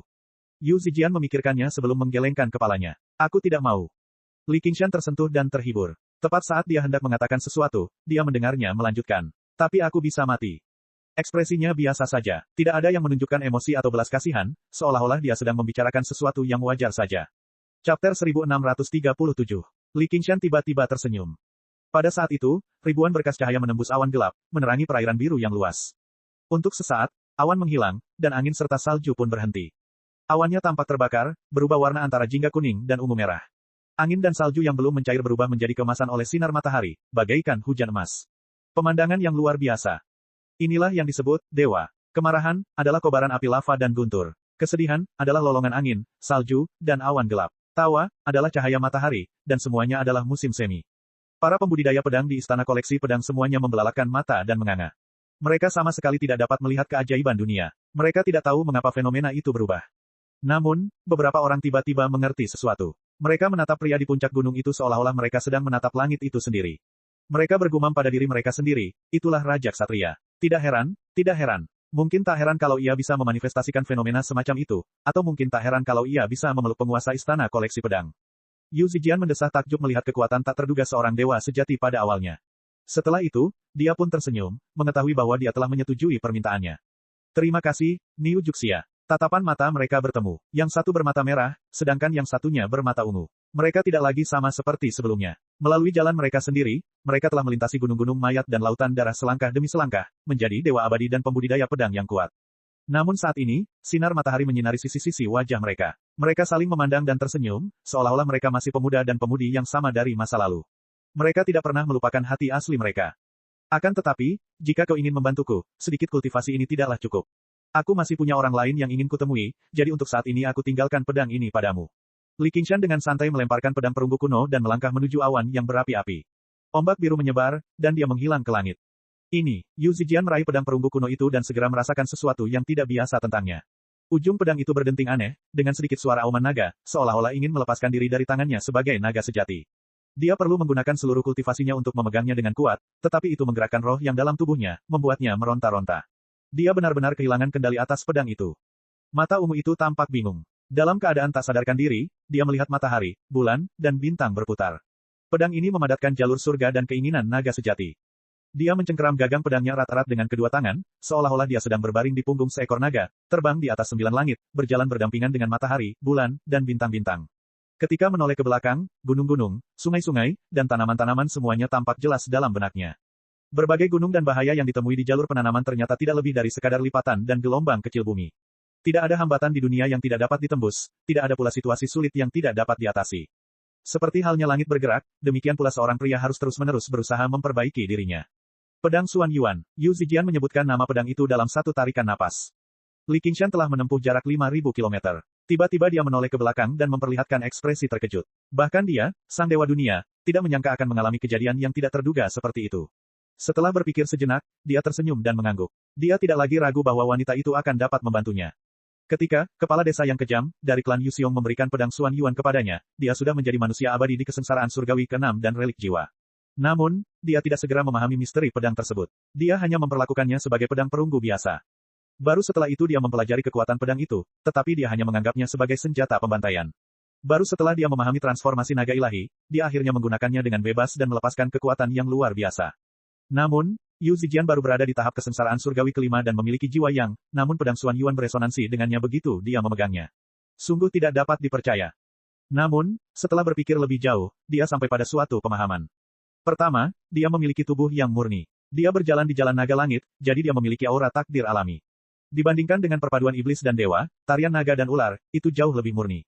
Kedua, dia adalah seorang kultivator pedang sejati. Dia telah berlatih ilmu pedang selama bertahun-tahun. Bahkan jiwa yangnya telah terbentuk dari embrio pedang, yang membuatnya sangat berbeda dari kultivator jiwa yang biasa. Namun, dia selalu menggunakan pisau untuk menebas orang. Meskipun dia memiliki pemahaman yang mendalam tentang ilmu pedang, dia sebenarnya tidak memiliki hasrat terhadap ilmu pedang dari lubuk hatinya, itulah sebabnya dia melemparkan pedang Xuan Yuan kepadanya tanpa ragu sedikitpun. Dia memahami keinginan samar surga. Pedang Xuan Yuan pada dasarnya disiapkan untuknya. Itu adalah sebuah kesempatan. Dia mengayunkan pedang dan memotong jalannya melalui semak duri dan onak seolah-olah dia telah membersihkan semua hambatannya dalam satu gerakan, membuka jalan menuju surga. Dia tidak lagi merasa bingung atau ragu-ragu. Yang dia miliki hanyalah waktu dan sumber daya. Sebagai dewa dunia dan penguasa wilayah iblis, Li Qingshan jelas bisa mencurahkan sumber daya yang sangat besar padanya hingga dia menjadi pedang abadi. Tubuh yang murni yang memiliki aura takdir alami, pedang tertinggi kaisar surgawi, dan raja dewa iblis yang menantang surga. 3 kesempatan langka telah bertemu bersama. Ini adalah kesempatan yang hanya akan muncul selama kesengsaraan besar dunia. Jika tidak, kaisar surgawi tidak akan kehilangan pedangnya, dan raja iblis tidak akan lahir. Itu benar-benar Ki Ungu dari timur. Sungguh agung dan tak terlukiskan. Pikiran Yu Zijian menjadi tenang. Dia perlahan menghunus pedangnya dan mengarahkannya ke langit. Dia memuji, pedang yang luar biasa. Jalan pedang selalu sangat keras, tetapi sangat mudah patah. Sangat mudah mati dalam pertempuran. Selain itu, jalan kultivasinya terlalu keras dan murni. Awalnya sangat cepat, tetapi akan menjadi semakin sulit setelah mencapai alam kultivasi yang sangat tinggi. Akibatnya, pedang abadi selalu langka, tetapi ada banyak dewa sejati yang menggunakan pedang sebagai senjata. Dewa pedang berbeda dari dewa sejati biasa. Mereka mengendalikan pembantaian dan memiliki kekuatan tak terbatas. Bahkan dewa iblis mungkin bukan lawannya, jadi dia akan menjadi sekutu yang kuat. Seperti yang telah dikatakannya, malapetaka besar di dunia adalah panggung bagi para pembudidaya pedang untuk berkeliaran dengan bebas. Itu adalah kesempatan besar untuk menjadi seorang pendekar pedang abadi. Sejak zaman kuno, para pahlawan selalu lahir di masa-masa sulit. Ini adalah kesempatan besar, sekaligus hasil pilihannya. Jika dia tidak memiliki tekad itu, Li Qingshan tidak akan pernah memberikan pedang Xuan Yuan kepadanya. Untuk memastikan bahwa dia dapat tetap berada di dunia 5 benua dengan aman dan menghindari kobaran api perang, dia bahkan mungkin tanpa sadar memengaruhi kemajuan kultivasinya. Jika memang begitu, pelindungnya, Li Qingshan, akan menjadi belenggu terbesarnya. Keberuntungannya akan menjadi akar kemalangannya. Seiring berjalannya waktu, pedang suci itu akan tertutup debu, dan perlahan-lahan kehilangan ketajamannya. Dia mungkin akan kehilangan kesempatan untuk menjadi pedang abadi selamanya. Ini benar-benar menjadi fana dengan satu pikiran dan menjadi abadi dengan satu pikiran. Ini adalah pikiran paling halus dalam benak seseorang. Sang Buddha berkata, 900 kehidupan dan kematian terjadi dalam satu momen.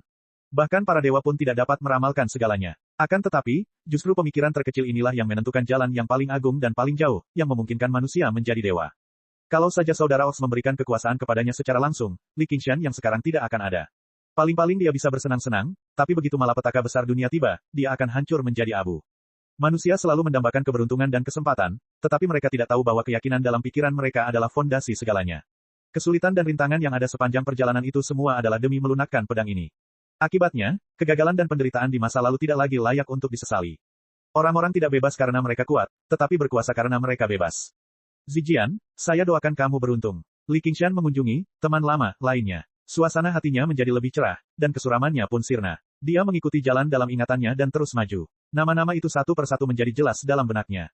Chapter 1638. Bertahun-tahun yang lalu, Li Qingshan baru saja menjadi penjaga Hawkwolf. Untuk membantu Little N memulihkan tubuhnya, dia telah memburu para master yang tidak lazim tanpa kendali. Pada akhirnya, dia menangkap mereka semua dalam satu gerakan di Pulau Bunga Berharga. Pada saat itulah Hua Chenglu dan Yu Zijian bertemu secara kebetulan untuk pertama kalinya. Adapun gadis kecil yang membombardir Pulau Bunga Berharga dan membunuh tanpa ragu-ragu, kesan yang ditinggalkannya padanya jauh lebih dalam daripada Yu Zijian. Jika dia tidak menghentikan nenek Simen saat itu, dia benar-benar akan berada dalam bahaya. Setelah itu, terjadi sedikit takdir antara mereka. Dengan kepribadian Li Qingshan, dia jelas orang yang akan membalas kebaikan. Dalam beberapa tahun terakhir, dia telah menunjukkan banyak kebaikan padanya. Dia tidak sepenuhnya tidak berbakat. Jalan kultivasinya cukup mulus, dan dia telah mengalami kesengsaraan surgawi keempat. Karena dia suka mengembara di seluruh dunia, dia sering diperlakukan sebagai peri yang turun oleh orang-orang biasa. Dia dikenal sebagai peri 100 bunga. Tentu saja, dia tidak perlu menyangkal bahwa dia memang ingin tidur dengannya di masa lalu. Namun, dia telah melihat dan merasakannya sebelumnya. Putri Kinara, wanita cantik dari Asura. Ras apa yang belum pernah dia lihat sebelumnya. Dia bahkan bisa berbicara dan tertawa dengan mereka. Gadis kecil seperti Hua Chenglu hanyalah orang biasa dan sederhana. Dia tidak lagi memikirkan hal itu sama sekali. Kata-kata Yu Zijian benar-benar fitnah. Dia tidak memikirkan siapapun saat kembali kali ini. Dia adalah Raja Iblis yang perkasa sekarang. Kepalanya dipenuhi dengan masalah-masalah utama dari 6 alam samsara. Dia tidak lagi peduli dengan hubungan antara pria dan wanita. Ya, kalau begitu aku akan melihatnya saja. Kalau aku melihatnya, lupakan saja. Aku masih harus melindungi bunga yang rapuh ini. Aku tidak bisa menyeretnya ke dalam badai ini. Dengan pikiran-pikiran indah ini, Li Qingshan menyipitkan matanya dan melihat semuanya. Di kedalaman lautan, ada sebuah pulau yang dipenuhi aroma harum, tempat bunga-bunga bermekaran. Di sinilah, peri 100 bunga berkultivasi. Dia tertegun. Di kolam air panas yang ramai dikelilingi kabut putih pekat, sosok ramping samar-samar terlihat. Rambut hitamnya menutupi punggung putihnya, dan pinggang rampingnya tersembunyi di mata air. Kakinya yang ramping samar-samar terlihat, dan lengannya terentang seperti cabang bunga. Peri Bai Hua, yang terkenal kebetulan sedang mandi pada saat itu. Jika saudara laki-lakinya, Hua Sengshan, adalah standar pria tampan, maka dia akan menjadi standar wanita cantik. Sedikit lebih gemuk, sedikit kurang kurus, sedikit terlalu putih, sedikit terlalu kurus, alis seperti bulu zamrud, kulit seperti salju, gigi seperti kerang, pinggang seperti seikat sutra. Dia memang cantik tanpa celah. Penampilan dan sikapnya bahkan lebih baik dari sebelumnya. Yang tadinya hanya kuncup kecil, sekarang telah menjelma menjadi bunga indah yang mekar sempurna. Li Qingshan mengusap dagunya dan terkekeh, gadis kecil itu benar-benar sudah tumbuh dewasa. Ya, itu besar sekali. Meskipun dia tidak berencana bertemu mereka, dia tetap bisa mengagumi mereka. Ini adalah manfaat khusus bagi para dewa. Tentu saja, ini hanya sekadar apresiasi terhadap keindahan. Itu sangat, sangat murni. Maka Dewa Setan Agung pun mulai mengintip orang-orang yang sedang mandi, dan dia tidak merasa ada yang salah dengan hal itu. Tepat saat dia memusatkan perhatiannya dan mengaguminya, dari ujung kepala sampai ujung kaki, Hua Chenglu tiba-tiba menggerakkan bibirnya dengan lembut dan bertanya, apakah ini bagus? Hati Li Qingshan bergetar. Tidak mungkin. Dia tidak bisa merasakan hal seperti itu. Dia tidak seperti Zijian, yang mewarisi jalan surgawi naga sejati. Bagaimana dia bisa tahu kalau aku mengintip, tidak, mengagumi? Dia melihat sekeliling dengan bingung. Selain dia, yang ada di pulau itu hanyalah bunga-bunga yang sedang mekar. Tidak ada orang lain. Semua orang di dunia kultivasi 5 benua tahu bahwa meskipun Peri Bai Hua suka bepergian, dia agak sombong. Dia hanya punya satu teman sejati, Kaisar Pedang Langit Ungu. Dia bahkan tidak punya satupun murid yang melayaninya di tempat dia berkultivasi. Sebaliknya, meski matanya bagaikan air dan tampak beriak dengan ombak yang dalam, dia tidak melihat ke arahnya. Li Qingshan mengangkat sebelah alisnya dan berpikir, mungkin dia sedang merasa kasihan pada dirinya sendiri di depan bayangan, menjawab pertanyaannya sendiri. Heh, sungguh gadis kecil yang narsis. Hua Chenglu malah mengangkat kepalanya dan berkata lembut, Kakak Li. Hati Li Qingshan bergetar lagi. Pada dasarnya, dia percaya bahwa dia telah ditemukan, tetapi jika dilihat lebih dekat, dia hanya menatap langit, dan dia sama alaminya dan tidak terkendali seperti sebelumnya. Dia sama sekali tidak menutupi tubuhnya, membiarkan tubuhnya terpapar udara. Dia sama sekali tidak tampak malu. Bukan begini cara seorang gadis seharusnya bersikap setelah mengetahui bahwa dirinya telah dikagumi oleh seseorang. Dia memikirkannya dan mengerti. Aku benar-benar luar biasa menawan. Gadis ini telah tergila-gila padaku. Bahkan sekarang, dia masih belum melupakanku. Sayang sekali kita harus berpisah. Kita tidak ditakdirkan untuk bersama pada akhirnya. Hua Chenglu tersenyum. Zijian bilang kalau kamu sudah kembali, jadi dia pasti akan datang mengintipku. Petik 2 petik 2. Li Qingshan tiba-tiba merasa seperti telanjang. Dia mengeluarkan 2 kata dari sela-sela giginya, pengkhianat. Hua Chenglu meregangkan tubuhnya yang anggun. Tetesan air mengalir dari tubuhnya, berkilauan seperti bintang. Tetesan air itu seperti embun di kelopak bunga, sama alaminya seperti sebelumnya. Jangan bilang aku harus membakar kemenyan dan berdoa selain mandi dan berganti pakaian. Berdesir, bunga-bunga bergetar, dan Li Qingshan menyingkirkan segerombolan bunga kamelia berwarna merah terang dan muncul dari kedalaman. Ia tampak tenang, tanpa sedikit pun kecanggungan. Hua Chenglu memandangi sosoknya, dan tubuhnya bergetar seperti bunga. Di bawah tatapannya yang membara, dia ingin menyusut kembali ke dalam air dan mengangkat lengannya untuk menutupi kuncup di dadanya, tetapi dia tiba-tiba menarik napas dalam-dalam dan membusungkan dadanya dengan bangga. Dia merentangkan lengannya dan berputar-putar dengan anggun di kolam. Apakah aku terlihat bagus? Ia bukan lagi gadis kecil yang naif, melainkan peri 100 bunga yang sombong. Namun, hanya di hadapan laki-laki inilah dia dapat menyingkirkan segala keraguannya dan memperlihatkan segala kecantikannya. Li Qingshan mengangguk sambil tersenyum. Kamu secantik bunga, kamu sesuai dengan reputasimu. Dia melangkah masuk ke kolam selangkah demi selangkah dan tiba di hadapannya. Hua Chenglu tidak dapat menahan napas dan menatapnya. Li Qingshan mencium aroma aneh darinya dan dengan lembut membelai wajahnya yang basah. Apakah kamu baik-baik saja selama bertahun-tahun ini? Baiklah, aku sangat bahagia. Kau tahu, aku selalu ingin berkeliling dan melihat-lihat. Duniamu sungguh luas. Ada begitu banyak hal menarik. Aku tidak akan pernah merasa bosan.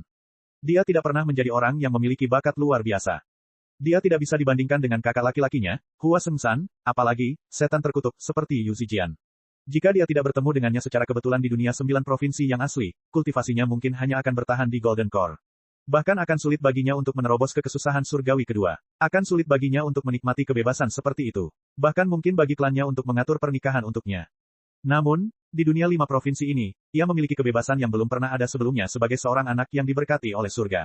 Ia dapat berkeliaran dengan bebas tanpa hambatan apapun. Semua ini berkat dia. Li Qingshan meletakkan tangannya di bahunya. Disinilah letak kegembiraan hidup. Selama kamu menyukainya. Hua Chenglu menghela napas. Sayang sekali aku tidak punya bakat seperti si Jian. Aku tidak bisa membantumu. Dia pedang, dan kamu bunga. Pedang hanya punya arti saat bertarung dan membunuh, sedangkan bunga hanya perlu dikagumi dan dilindungi. Aku hanya takut tidak bisa melindungimu. Li Qingshan menatapnya dengan lembut. Jika mereka bisa mendapatkan kebahagiaan, maka kerja kerasnya akan memiliki arti, meskipun dia tidak benar-benar memilikinya. Tidak, aku hanya butuh dikagumi. Aku tidak butuh perlindungan. Hua Chenglu menggelengkan kepalanya sambil tersenyum. Tidak ada bunga di dunia ini yang tidak akan pernah layu. Tidak apa-apa asalkan mereka mekar. Lagi pula, bunga juga punya duri. Li Qingshan sedikit terkejut. Waktu berlalu begitu cepat. Bahkan dia bisa mengatakan hal seperti itu. Tekadnya jelas tidak bisa dipalsukan. Arti keberadaan pedang adalah untuk bertarung dan membunuh. Lalu, tahukah kamu apa arti keberadaan bunga? Ada apa? Li Qingshan memegang pinggangnya. Hua Chenglu sedikit gemetar, dan kuncup-kuncup di dadanya juga bergetar. Wajahnya memerah, tetapi dia terus tersenyum manis. Mungkin itu untuk menarik lebah dan kupu-kupu. Li Qingshan menggoda. Aku ingin tahu lebah atau kupu-kupu mana yang akan seberuntung itu. Pedang bertarung untukmu, dan bunga mekar untukmu. Jika engkau sampai di ujung jalanmu, ia juga akan hancur untukmu, dan ia akan layu untukmu. Li Qingshan terdiam. Ia tidak pernah menyangka akan mendapat balasan seperti ini. Saya khawatir akan sulit bagi saya untuk membalas kebaikan sebesar ini. Tidak perlu. Ini juga bukan balasan kebaikanmu. Hua Chenglu bergumam, ada sesuatu yang belum pernah kualami sebelumnya. Baiklah, Li Qingshan menundukkan kepalanya dan mencium bibirnya yang seperti kelopak bunga. Tiba-tiba, dia teringat apa yang dikatakan Yu Zijian. Jangan bilang kau datang khusus untukku. Dia tidak bisa menahan senyum. Tentu, sulit untuk mengubah sifat seseorang.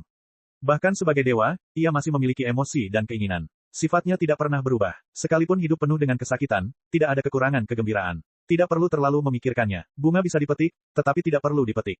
Hua Chenglu mengulurkan tangannya, dan bunga-bunga yang mekar menjulur keluar, membentuk kubah yang menyelimuti sumber air panas. Bunga-bunga bermekaran, dan wanginya pun semakin harum. Chapter 1639. Li Qingshan berlama-lama di pulau yang indah dan berbunga-bunga itu, lupa untuk kembali. Ia menikmati saripati dan aroma bunga itu sepuasnya, untuk sementara melupakan kesulitan dan kelelahan perjalanan. Pemandangan itu menambah pesona perjalanan pulang ini. Gadis masa lalu telah menjadi teman dalam pelukannya. Keberaniannya bahkan telah melampaui ekspektasinya sebagai seorang dewa. Dia tidak dapat menahan diri untuk tidak menyesali betapa tidak terduganya hati manusia. Di masa lalu, dia telah bertekad untuk tidak pernah melihat ke belakang, maju ke depan secara membabi buta. Dia tidak ingin terikat oleh apapun. Namun, dia tiba-tiba menemukan bahwa ada beberapa hal yang tidak dapat dia lepaskan meskipun dia menginginkannya, tetapi akan selalu ada orang yang tidak dapat melupakannya. Melalui suatu pertemuan yang kebetulan, tanpa disadari mereka akan tercemari oleh aromanya. Hasilnya, dia paham bahwa segala sesuatu yang dia alami dari desa Craching Ox hingga ke wilayah iblis tidak hanya terukir dalam ingatannya, tetapi juga sangat memengaruhi dunia. Segala sesuatu akan selalu dibalas dengan suatu bentuk, entah itu kebaikan atau permusuhan, kebaikan atau kejahatan. Mungkin inilah yang disebut oleh penganut agama Buddha sebagai karma. Sekarang dia telah menjadi dewa sejati dan raja iblis, bahkan jika dia tenggelam di tanah kelembutan ini, dia akan memengaruhi ribuan orang setiap saat. Matahari hitam bersinar, menerangi daratan luas. Masa hitam pasukan yang berbaris itu naik dan turun mengikuti medan, meluas hingga ke ujung cakrawala. Atas perintahnya, seluruh wilayah iblis mulai mundur secara besar-besaran. Mereka pernah menghabiskan ribuan tahun, mengorbankan banyak sekali manusia dan iblis, dan melalui ribuan pertempuran yang mengerikan dan berdarah untuk mendapatkan tanah ini, tetapi mereka meninggalkannya tanpa ragu-ragu. Ditambah lagi dengan kelelahan selama perjalanan, pergulatan batin menyiksa setiap kaum iblis. Namun, tak seorang pun mengeluh karena hal itu merupakan kehendak dewa iblis. Mereka sudah terbiasa menaati atasan mereka sejak lama. Bahkan Jenderal Iblis pun bisa memerintahkan mereka untuk mati sesuka hati, apalagi Raja Dewa Iblis yang bahkan harus tunduk pada kedua belas Dewa Iblis. Dia adalah eksistensi yang sangat agung. Namun, suasananya berbeda dari masa lalu. Tidak ada kutukan atau lolongan liar. Para atasan lupa menindas yang lebih rendah, dan yang lebih rendah lupa menyanjung yang lebih tinggi. Mereka berbaris tanpa suara dalam asap dan debu yang memenuhi udara. Seolah-olah, dalam semalam, mereka telah belajar kesedihan. Belum lama ini, semua kaum iblis yang tidak dapat menahan rasa sakit dan siksaan telah berubah menjadi binatang iblis. Semua binatang itu berlari bersama-sama, mengejar matahari saat mereka mati. Kini seluruh wilayah iblis tenggelam dalam suasana penuh duka ini. Sepasang mata hitam sesekali mengintip melalui asap dan debu, menatap matahari hitam dengan tepian emas di langit, dan bergumam dalam hati, Li Qingshan. Li Qingshan membuka matanya dan terbangun dari mimpinya. Ia kembali ke pulau yang harum dan pelukan keindahan, tetapi ekspresinya agak sedih. Ketika dia mempengaruhi kaum iblis pun mempengaruhi dia. Semuanya adalah karma dan pembalasan. Kekuatannya terus tumbuh setiap saat, bahkan melampaui kecepatan kultivasinya. Ini adalah akumulasi kekuatan keyakinan dari 1 triliun iblis. Kaum iblis sangatlah lemah. Dibandingkan dengan dewa sejati seperti dia, mereka bagaikan tetesan air di lautan. Namun, ketika triliunan tetesan air berkumpul bersama, hal itu dapat menyebabkan sungai meluap dan lautan meluap. Kembali di kota awan hitam, ketika ratusan ribu prajurit berkumpul bersama untuk sementara, kekuatannya akan berlipat ganda, dan dia akan mampu menghancurkan lawan manapun yang berada pada level yang sama dengannya. Ada lebih dari 10.000 iblis, dan mereka terus-menerus memberinya kekuatan keyakinan. Kekuatan mengerikan macam apa itu? Dan, semua ini baru saja dimulai. Kaum iblis baru saja mendengar nama, Li Qingshan. Qian Rongzi belum mengambil tindakan dan mempromosikan sekte Ming miliknya. Kaum iblis bahkan tidak percaya padanya, tetapi mereka sudah dapat memengaruhi emosinya. Seiring dengan makin dalamnya imannya, pengaruhnya pun akan makin dalam dan dalam pula, bahkan mendistorsi sebagian pikirannya hingga hatinya goyah. Itulah sebabnya dia menolak untuk disembah dan dipengaruhi oleh orang lain. Namun, ketika dia melahap jantung iblis matahari hitam dan memutuskan untuk mengubah wilayah iblis dan memengaruhi triliunan orang iblis, dia tidak dapat menolak pengaruh orang iblis. Sebagai raja para dewa iblis dan penguasa dunia, entah ia mau atau tidak, ia tentu saja menjadi sasaran pemujaan para kaum iblis. Dan, tanpa kekuatan keyakinan, mustahil baginya untuk menang dalam perang. Lawannya adalah para dewa dan Buddha yang terkenal, yang disembah oleh seluruh 6 alam samsara dan 3.000 dunia. Siapa yang tahu berapa ribu tahun kekuatan keyakinan yang telah mereka kumpulkan? Mereka tidak hanya mengendalikan hukum dunia, tetapi mereka juga mengendalikan hati orang-orang di dunia. Jika dia bahkan tidak bersedia membayar harga kecil ini, apa haknya untuk beradu pendapat dengan mereka? Barangkali dibandingkan dengan mereka, yang tidak dimiliki oleh ketujuh orang kudus itu adalah justru kekuatan keyakinan, itulah sebabnya mereka ditekan. Perang bukanlah permainan. Bahkan bagi para dewa, itu sama saja. Yang dikorbankan bukan hanya para iblis biasa. Dia, raja para dewa iblis, adalah yang dikorbankan paling penting. Hua Chenglu dengan lembut membelai alisnya yang berkerut dengan jari-jarinya yang ramping dan bertanya dengan rasa ingin tahu, apakah para dewa juga bermimpi. Li Qingshan menjawab dengan lembut, dewa adalah impian semua makhluk hidup. Mimpi, Hua Chenglu mengedipkan matanya. Dia tampak mengerti, tetapi sebenarnya tidak. Li Qingshan mengusap kepalanya, sudah waktunya aku pergi. Hua Chenglu tidak mendesaknya untuk tinggal. Dia hanya tersenyum. Semoga perjalananmu aman. Bunganya sudah mekar, jadi tidak ada lagi yang perlu disesali. Mengenai kapan para pengamat bunga akan datang lagi, itu terserah para pengamat bunga. Sang pengembara menyingkirkan aroma itu dan melanjutkan mimpinya yang jauh itu, malam yang gelap gulita dan hujan. Pemuda itu berdiri di pintu masuk gang bersama seorang gadis kecil bermantel hujan jerami, menggenggam tangannya di kereta yang melaju kencang. Setelah mengucapkan selamat tinggal kepada Yu Zijian dan Hua Chenglu yang masih muda, mereka menghilang di balik tirai hujan yang gelap gulita. Kemudian, oh, benar, dia juga berjuang untuk Zuo Zibo. Dia diperintahkan untuk menyelesaikan misi, untuk menyelidiki kamar mayat. Sebenarnya, Zuo Zibo ingin menggunakan zombie Daoist untuk melenyapkannya. Di sanalah dia bertemu dengan para pengikut Mohisme yang dipimpin oleh Hao Pingyang. Setelah itu, mereka masuk ke gua bawah tanah dan melawan zombie Daoist, membunuh Zuo Zibo. Di antara para pengikut aliran Mo, hanya Hao Pingyang yang bertahan hidup hingga hari ini. Dia bisa dibilang cukup berbakat, karena telah melewati kesengsaraan surgawi ketiga. Akan tetapi, Li Qingshan tidak berencana memanggilnya ke wilayah iblis seperti yang dilakukannya terhadap Li Long. Meskipun pertanian di wilayah iblis belum berkembang, tidak ada dunia lain yang dapat menyainginya dalam hal mekanisme. Bahkan di luar 9 surga pun tidak dapat dibandingkan, apalagi dunia 5 benua yang menyedihkan. Lagi pula, wilayah iblis memiliki Dewa Iblis Jia. Konon katanya ia awalnya adalah seorang penguasa zaman dahulu. Ia terobsesi dengan berbagai mekanisme dan instrumen sejak muda, belajar mengukir bambu dan kayu menjadi burung bahkan sebelum ia berusia 10 tahun. Setelah selesai, ia bisa terbang selama 3 hari berturut-turut. Seorang bijak yang berbudi luhur menasihatinya bahwa meskipun burung kayu itu cerdik, burung itu tidak bermanfaat bagi manusia. Kenyataannya, burung itu bahkan tidak berguna seperti as yang bisa dipoles dengan santai oleh tukang kayu biasa. Dan sebagai pemimpin suatu negara, hendaknya jangan sampai dia dipenuhi dengan mesin dan terobsesi dengan hal-hal yang remeh-temeh. Namun, dia melakukan apa yang dia suka, mengabaikan mereka sepenuhnya. Dia terus terobsesi dengan mekanisme dan aljabar. Setelah itu, dia diasingkan ke wilayah iblis. Hal ini justru membantunya. Ia merintis jalan barunya sendiri, menyelaraskan diri dengan jalan yang benar dan menjadi dewa iblis. Jika seorang dewa bersemangat terhadap sesuatu, maka level mereka akan jauh melampaui apa yang dapat dibayangkan manusia. Keterampilan konstruksi dewa iblis Jia bahkan telah melampaui imajinasi Li Qingshan. Itu sama sekali tidak sebanding dengan sekolah Mohisme. Dan, selama puluhan juta tahun terakhir, ia telah mengumpulkan sekelompok besar dewa jahat dan kaisar iblis yang terampil di bidang ini. Itu setara dengan memiliki tim insinyurnya sendiri. Ia adalah kandidat yang sempurna untuk posisi arsitek agung. Wilayah iblis telah disatukan. Yang terjadi selanjutnya adalah infrastruktur. Baik itu infrastruktur air, jembatan, atau jalan, semuanya harus dibangun. Ini adalah revolusi melawan surga, jadi pembangunan harus didahulukan. Infrastruktur air dapat meningkatkan produksi makanan, sehingga secara signifikan meningkatkan populasi wilayah iblis. Jalan raya dapat menghubungkan wilayah kekuasaan iblis yang luas, sehingga memungkinkan pasukan untuk memperkuat garis depan kapan saja. Chapter 1640. Dunia 5 benua. Seorang pria berjalan di jalan utama. Saat itu masih pagi, dan matahari belum terbit. Langit masih berkabut, dan dataran luas membentang sejauh mata memandang. Udara segar dan lembab, menyegarkan dan menyegarkan. Langkahnya sangat cepat, tetapi ia meninggalkan jejak yang dalam di setiap langkahnya. Ia dipenuhi dengan keberanian dan keyakinan. Meskipun embun telah membasahi pakaiannya, ia tetap tenang seolah-olah ia sedang berjalan di halaman rumahnya sendiri. Ini adalah dunianya. Namanya adalah Li Qingshan. Setelah meninggalkan pulau yang sedang berbunga itu, wanginya masih tercium di ujung hidungnya.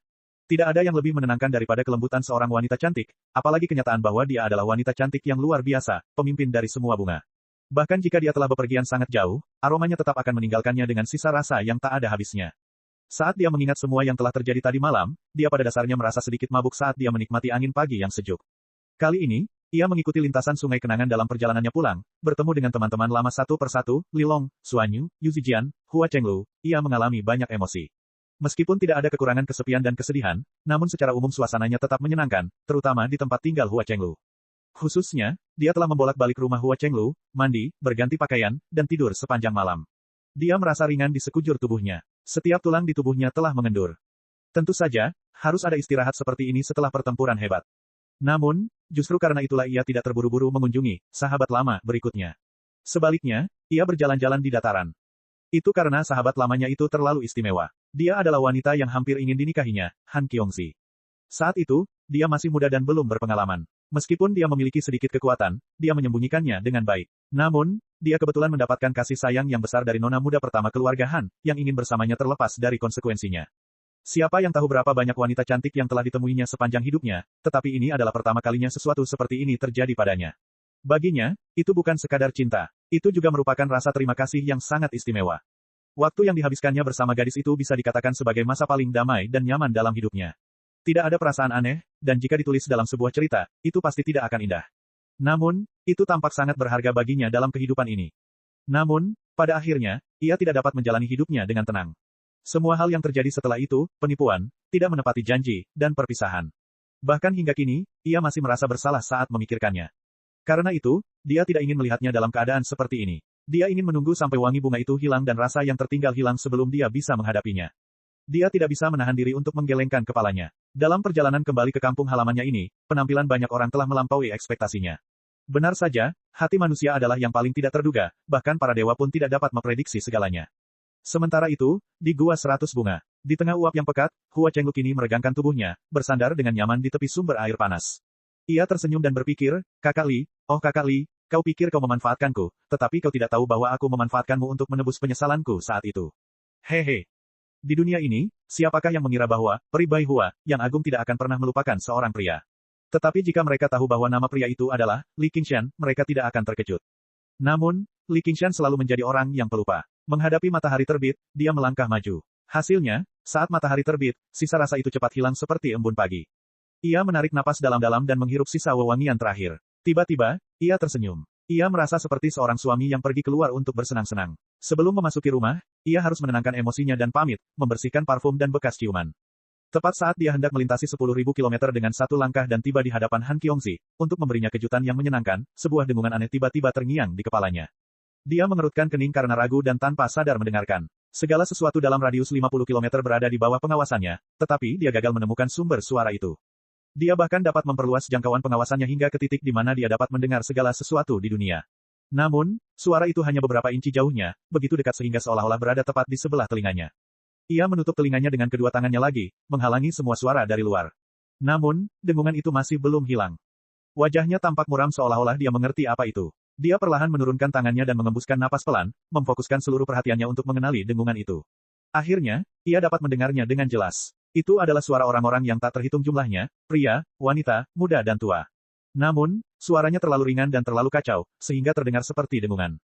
Pada saat yang sama, ia juga merasakan pengumpulan dan pertumbuhan kekuatan. Kekuatan itu tidak terlalu kuat, tetapi seperti sutra dan benang, tak berujung dan berbeda dari kekuatan spiritual normal. Bukan saja dia tidak senang, tetapi ekspresinya malah menjadi lebih serius. Dia berhenti berjalan seolah-olah dia sedang berjalan di atas es tipis dan menghadapi jurang. Bukankah ini yang kamu inginkan? Li Qingshan tersenyum getir sambil bergumam pada dirinya sendiri. Ia menggelengkan kepalanya tak berdaya, kedua tangannya terkulai lemah di sampingnya. Bahkan ada sedikit kesedihan dalam ekspresinya. Bahkan ketika dia menghadapi musuh yang paling menakutkan, dia tidak pernah memperlihatkan ekspresi seperti itu ketika dia berada di ambang kematian berkali-kali. Kekuatan itu, suara mendengung itu, adalah apa yang disebut kekuatan iman. Segala sesuatu terjadi jauh lebih cepat dari yang dibayangkannya. Mungkin mimpi semalam sudah meramalkannya. Seperti seberkas cahaya yang bersinar menembus malam tergelap, atas nama Raja Dewa Iblis, semua harapan, keinginan, dan keyakinan berkumpul ke arahnya. Sedikit demi sedikit, semua sungai kembali ke laut. Akibatnya, bintang merah itu bersinar semakin terang, secara bertahap melampaui 12 bintang iblis yang berputar di sekitarnya yang melambangkan 12 dewa iblis. Di masa lalu, di bawah kota awan hitam dan di hadapan kedua pasukan, aura militer yang dikumpulkan oleh beberapa ratus ribu prajurit dalam waktu singkat sudah cukup untuk menyapu semuanya, apalagi keyakinan 100 triliun iblis. Itu pasti akan terkumpul menjadi kekuatan ilahi yang tak terbayangkan tak terbatasnya. Tapi berapa harganya? Li Qingshan punya gambaran kasar. Itu adalah sesuatu yang bahkan lebih berharga daripada kehidupan, sesuatu yang lebih baik ia mati daripada kehilangannya, 9 transformasi iblis dan ilahi, semua demi tetap tidak berubah. Namun, ia mungkin tidak akan mampu mengalahkan pepatah, tali menggergaji kayu, dan air yang menetes menggerogoti batu. Ia sudah dapat meramalkan bahwa pengaruh, iman, pada dirinya akan tumbuh semakin besar dan semakin dalam. Inilah harga yang harus ditanggungnya untuk jalan yang telah dipilihnya. Wanita itu, Qian Rongxi, bahkan belum bergerak. Suara satu orang iblis mungkin seperti dengungan nyamuk, tetapi suara 100 triliun orang iblis yang berkumpul pasti akan menggelegar, dan akan terus-menerus terdengar dan tak pernah berakhir. Akan dipenuhi dengan teror, amarah, kebencian, ratapan, semua emosi negatif yang dapat atau tidak dapat dibayangkan di dunia. Ya, jika dia puas dengan kehidupannya, mengapa dia perlu berdoa kepada para dewa dan memuja Sang Buddha? Bahkan dunia manusia pun tidak dapat memuaskannya. Hanya makhluk hidup yang tak terhitung jumlahnya yang akan mencari tanah kebahagiaan yang murni, apalagi kebalikan dari tanah kebahagiaan yang murni, makhluk hidup dari wilayah iblis yang dipenuhi dengan rasa sakit dan siksaan. Dia mengepalkan tangannya dan menahan keinginan untuk menutup telinganya. Dia bisa memutuskan semua kebisingan, memutuskan semua kepercayaan. Namun, dia membutuhkan kekuatan ini. Musuh di langit akan segera tiba. Lelaki itu yang tampak seperti perwujudan surga, namun berkulit beruang. Tuan dari tangan yang memisahkan tanah suci dan tanah setan, Sang Buddha Tathagata. Tak satu pun dari mereka adalah eksistensi yang bisa ia lawan saat ini. Ia membutuhkan kekuatan makhluk hidup dari wilayah iblis. Hanya dengan begitu ia akan memiliki kesempatan untuk melawan mereka secara terbuka. Cek cek cek cek cek cek cek cek. Rakan-rakan kultivator sekalian, sebelum retret, sila terus berkultivasi untuk jurus subscribe, like, share dan komentar agar sekte novel Sadim terus berkembang pesat.